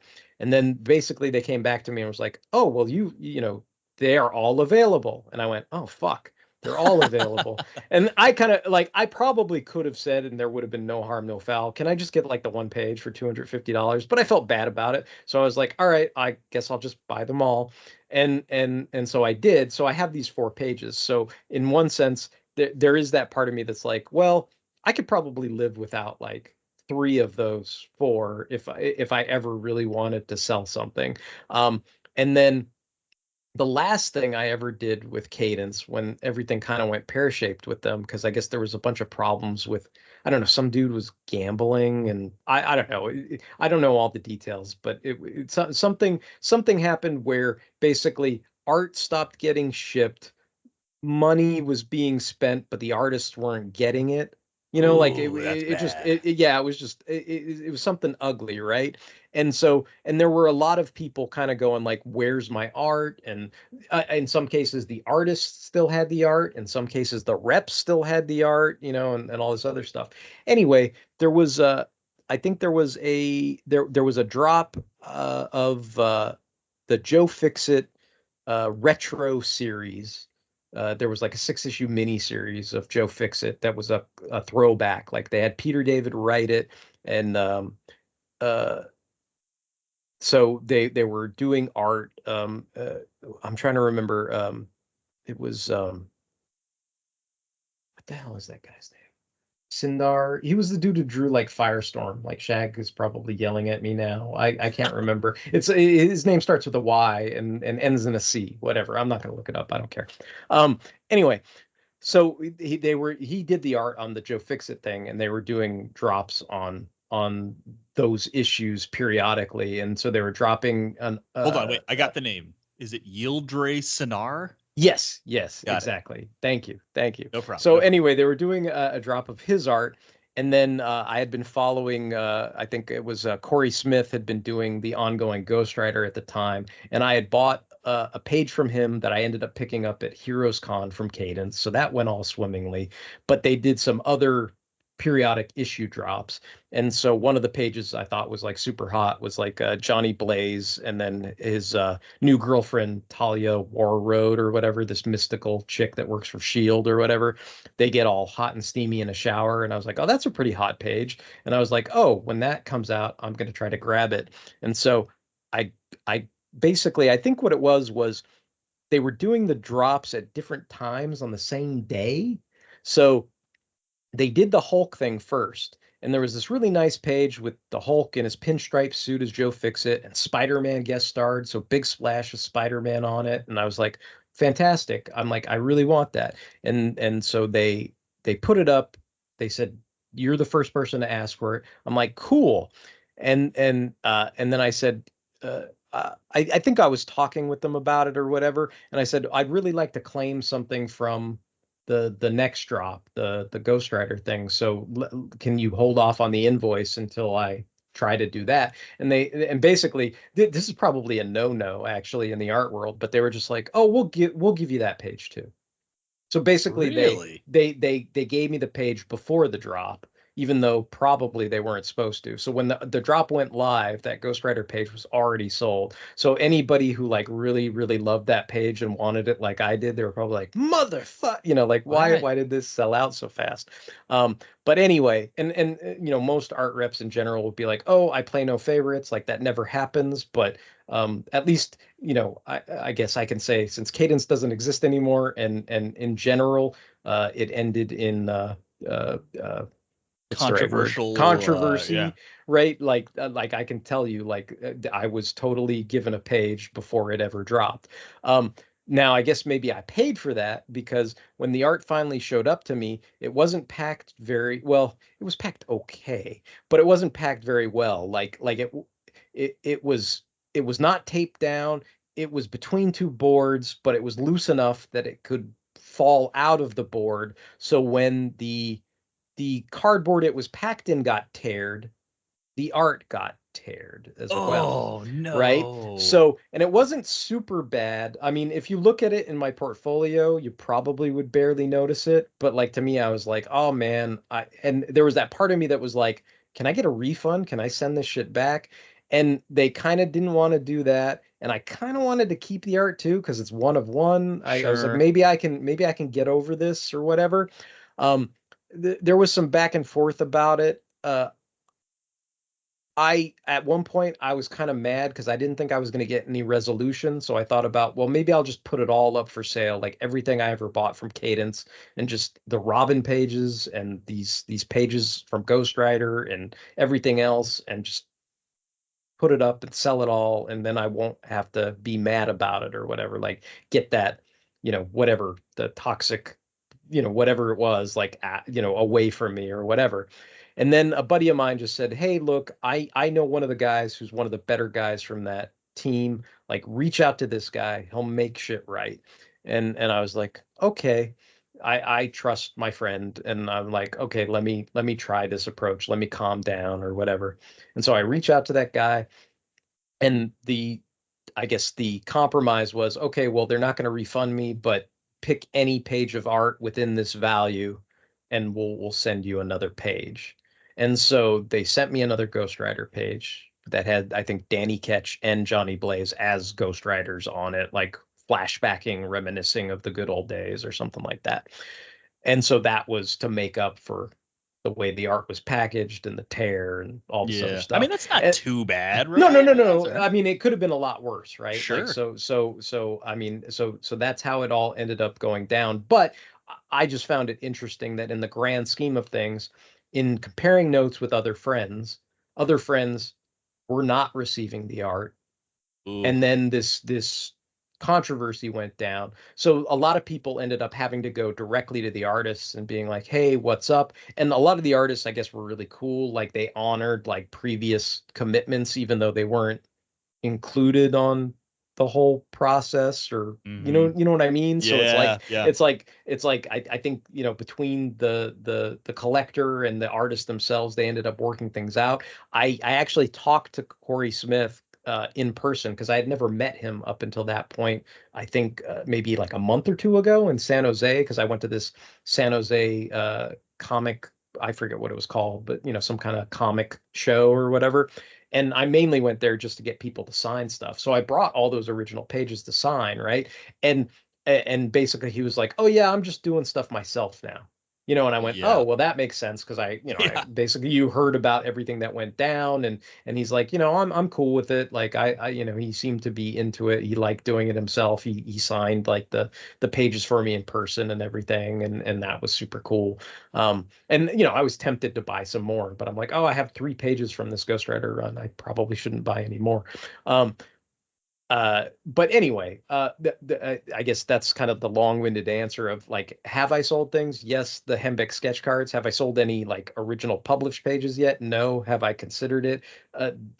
I've basically revealed everything I've Nearly. considered maybe selling, right? Like so. Okay. Final two questions here, and this is they're kind of linked. One is, what is your most prized piece? And we're not talking value. I mean, you'd say value if you want, but what do you think is like the one piece in the event you ever liquidated, you're still holding on to it? And two, what is the white whale And now let's keep it to like reasonable white whale, not like, oh, I want a Kirby, right? That's it's not going to happen, but one that you think Well, you could dude, considerably get your hands on one day.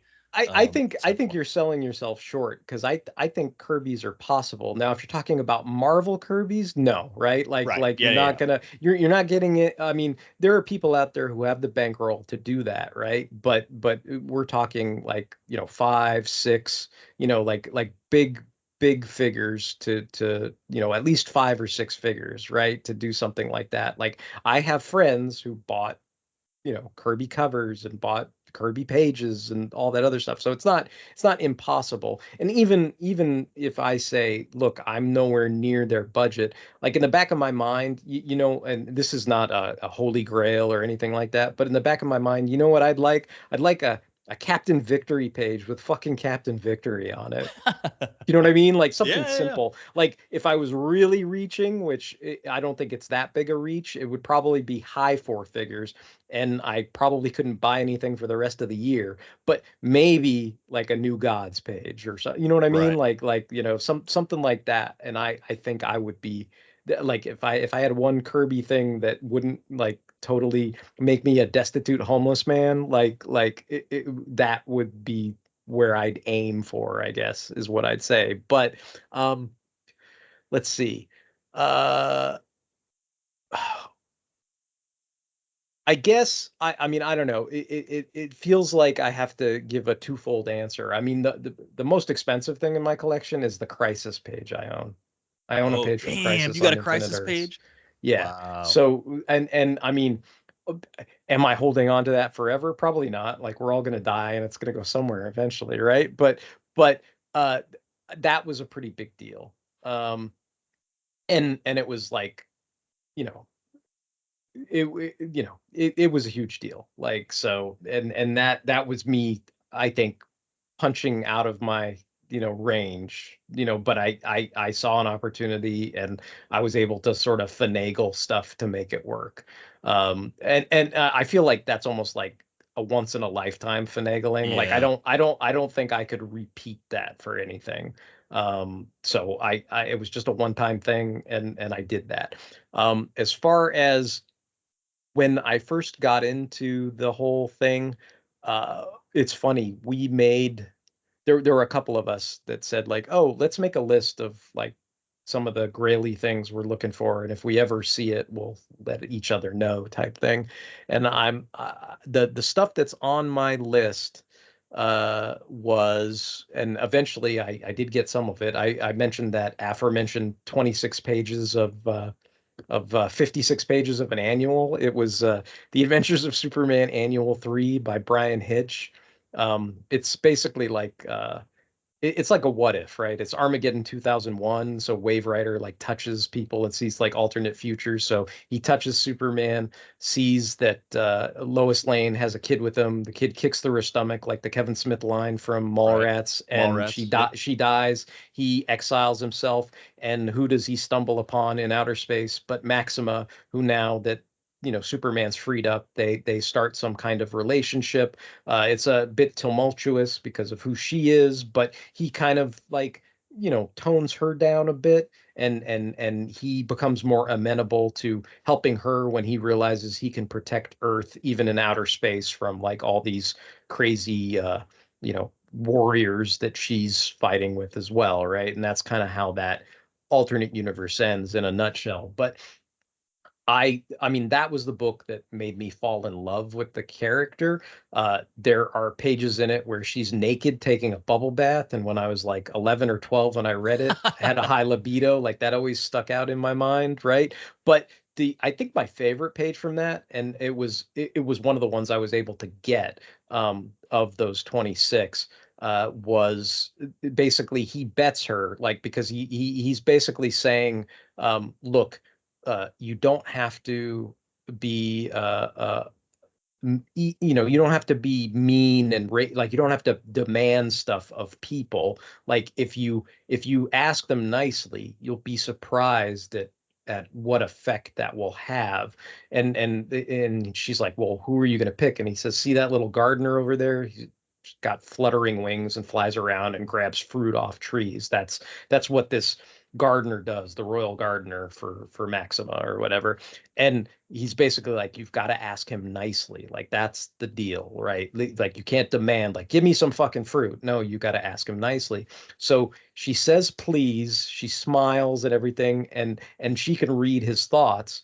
So he's basically like, oh well, if she said please, like she must think the world of me as the royal gardener. I must find her like the best, most ripest, greatest fruit ever. And so he finds her the perfect fruit and gives it to her. She takes a bite out of it. She's like, you were totally right. Like, you win the bet. I will give you a ship so you can go back to Earth. And she was betting if he had lost, like if the gardener didn't give a fuck that she was nice to him, that she would be owed a kiss from Superman.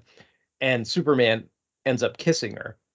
And she says, well, you won the bet. And he says, well, I think we both won. And like that's like my favorite like thing in the whole fucking book. So like and that's a page, like I guess when you amortize it out, I didn't pay a whole hell of a lot for, but since I bought like I think like 20 something pages from Brian Hitch, it was sizable. Like, but the page itself, like it basically like I guess if you're putting me to the gun and I have to like sell everything to keep living and finance my family and whatever weird circumstance somebody may find themselves in, I think like that's one of the last pages that I'd be hanging on to because of the emotional connection it has for me. Oh, that's awesome, man. All right, well, I think And that's a that, great way to end it. I think yeah. that's like, uh, you know, I think it can get lost in the buying and selling. Is that it sort of gets into the rush of either the auction or, like I said, hanging out with people, Yeah. and or I missed out on something, so I'm buying something to help me feel better for missing another thing. But when you actually get kind of something that is that sentimental, like that's kind of what it's all about. You know what I mean? Yeah. It's like Yeah. it sounds weird and sappy, but it totally is. No, if you if Um, you if you land something, and I'll say this, I mean, there's some things that are universal grails, right? And that crisis page is a universal sure. grail, meaning that anybody who knows anything about fucking comics, whether they're a Marvel high school bro that only cares about X-Men, they still understand what it means to get a fucking crisis page. And people that are into DC and everything else, they understand what it means to get a crisis page. So that's like one of those like what you were talking about, that universally affirming, like that's the thing that gets the 20 holy shit comments, right? Like it's just across the board, everybody knows what it is. It's a universal grail. Anyone would be happy to have it. Everybody knows what it is. The Maxima thing, that page is like a personal grail. And if you can land, I mean, you may never get a universal grail, right? That may be out of your reach or whatever, right? But there's always going to be something that's like a personal grail for you. Like for me, I try to focus on like, oh, what are these early Spinner Rack comics I bought? What are these comics that have like a personal meaning to me or a meaning from my childhood? Like those were the other things on my list mostly. It was like either, the Maxima pages because I was focused on that, or like things that, I what would I really want now that I kind of partially have is there's a Transformers book called Wheelie the Wild Boy of Quintesson, and it is painted by Earl Norham. I love that fucking book. I had it when I was a kid. I still have the same book I had when I was a kid.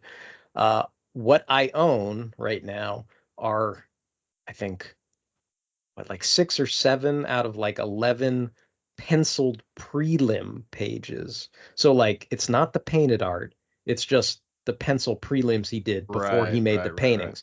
If I could get like one fucking painting, like preferably of Wheelie or Hot Rod from that book, like that would be personal grail. So, but anyway, that's Actually, to kind of in that same vein, I'm a huge Beastie Boys fan, and for the song "Shadrach" off Paul's Boutique, the video on MTV, they actually like recorded a live show, but the video was they turned the footage of the live show over to various artists, and they painted the cells. Oh wow. And some of them went like crazy with it, where it goes like where there's like a, you know, it goes completely different from the actual concert to just like a bear fighting something, and then it eventually morphs back into the concert when another artist, when you get to the next artist who's painting the cells. And I actually found one of the painted cells for like $400, and it's on some bizarre like blog or whatever. And I was like, man, you know what? I should just send them an email, and I never did it. And to this day, I regret it, because I'm like, how random is that? You know, that art was probably like, again, they set the piece there, they took a photo of it, they clicked to the next piece of art, they took a photo of it, clicked to the next cell, over and over and over again until they were able to animate it for the video. And then it probably just went in the dumpster, right? Yeah. Or it just went back to random people who were in the office that produced the video. And to find one cell of that is so weird and obscure. Man, I would love to have had that. And I think that page is still out there, like on some old deserted GeoCities page or something, it right? still exists, right? Oh, right. But it's like that's that same kind of thing where it's like it's the weird. It's not even the painted cell. It's like the drawn rough cut before they painted it, and that kind of stuff is so obscure. I love that kind of stuff. So, yeah, man, I could see how that would be on the list. Well, hey, man, let's wrap it up because we're pretty far in here. This is part 1 of Comic Book Art Collecting Confidential with Derek WC. So here, look, I'm gonna be lazy again. This is how we're gonna end this. I'm gonna here we go. Hold on. Hey, this is the Merry Marvel Marching Society. I don't have any of our Twitter followers or X followers or whatever they are, so I'm gonna make some up. We have a new follower, SexyBot6969. We've got another CryptoBot 4527. We've got Austin 316. Diddy's Lube 4567. Heritage Auctions 4527. And that's here. We're gonna fade it out now. That's it for the week, folks. Thanks for listening in. Sorry, this podcast coming out a couple days late, but hopefully you get some education out of it. I think this was pretty good. I think if anybody had ever either they collected art in the past or have ever considered, you know, getting into it, but it's kind of intimidating, you know what I mean? Hopefully they can kind of pick up some tips from this podcast and kind of, you know, either go after it or be convinced this isn't for them. You know what I'm saying? Or maybe it's blasphemous. Like maybe I'm like the vampire talking about vampires that's not supposed to be talking about vampires. Yeah, right. Yeah, we've it's Fight Club. We've just told everybody about Fight Club. So Yeah. If so, we apologize. And this was all actually an AI hoax, and none of what we said was true. Anyway, Dave, hey man, it was good talking to you. Appreciate it. Yeah, this is awesome. Thanks, man. Thanks for inviting me. Yeah, for sure. All right, bye.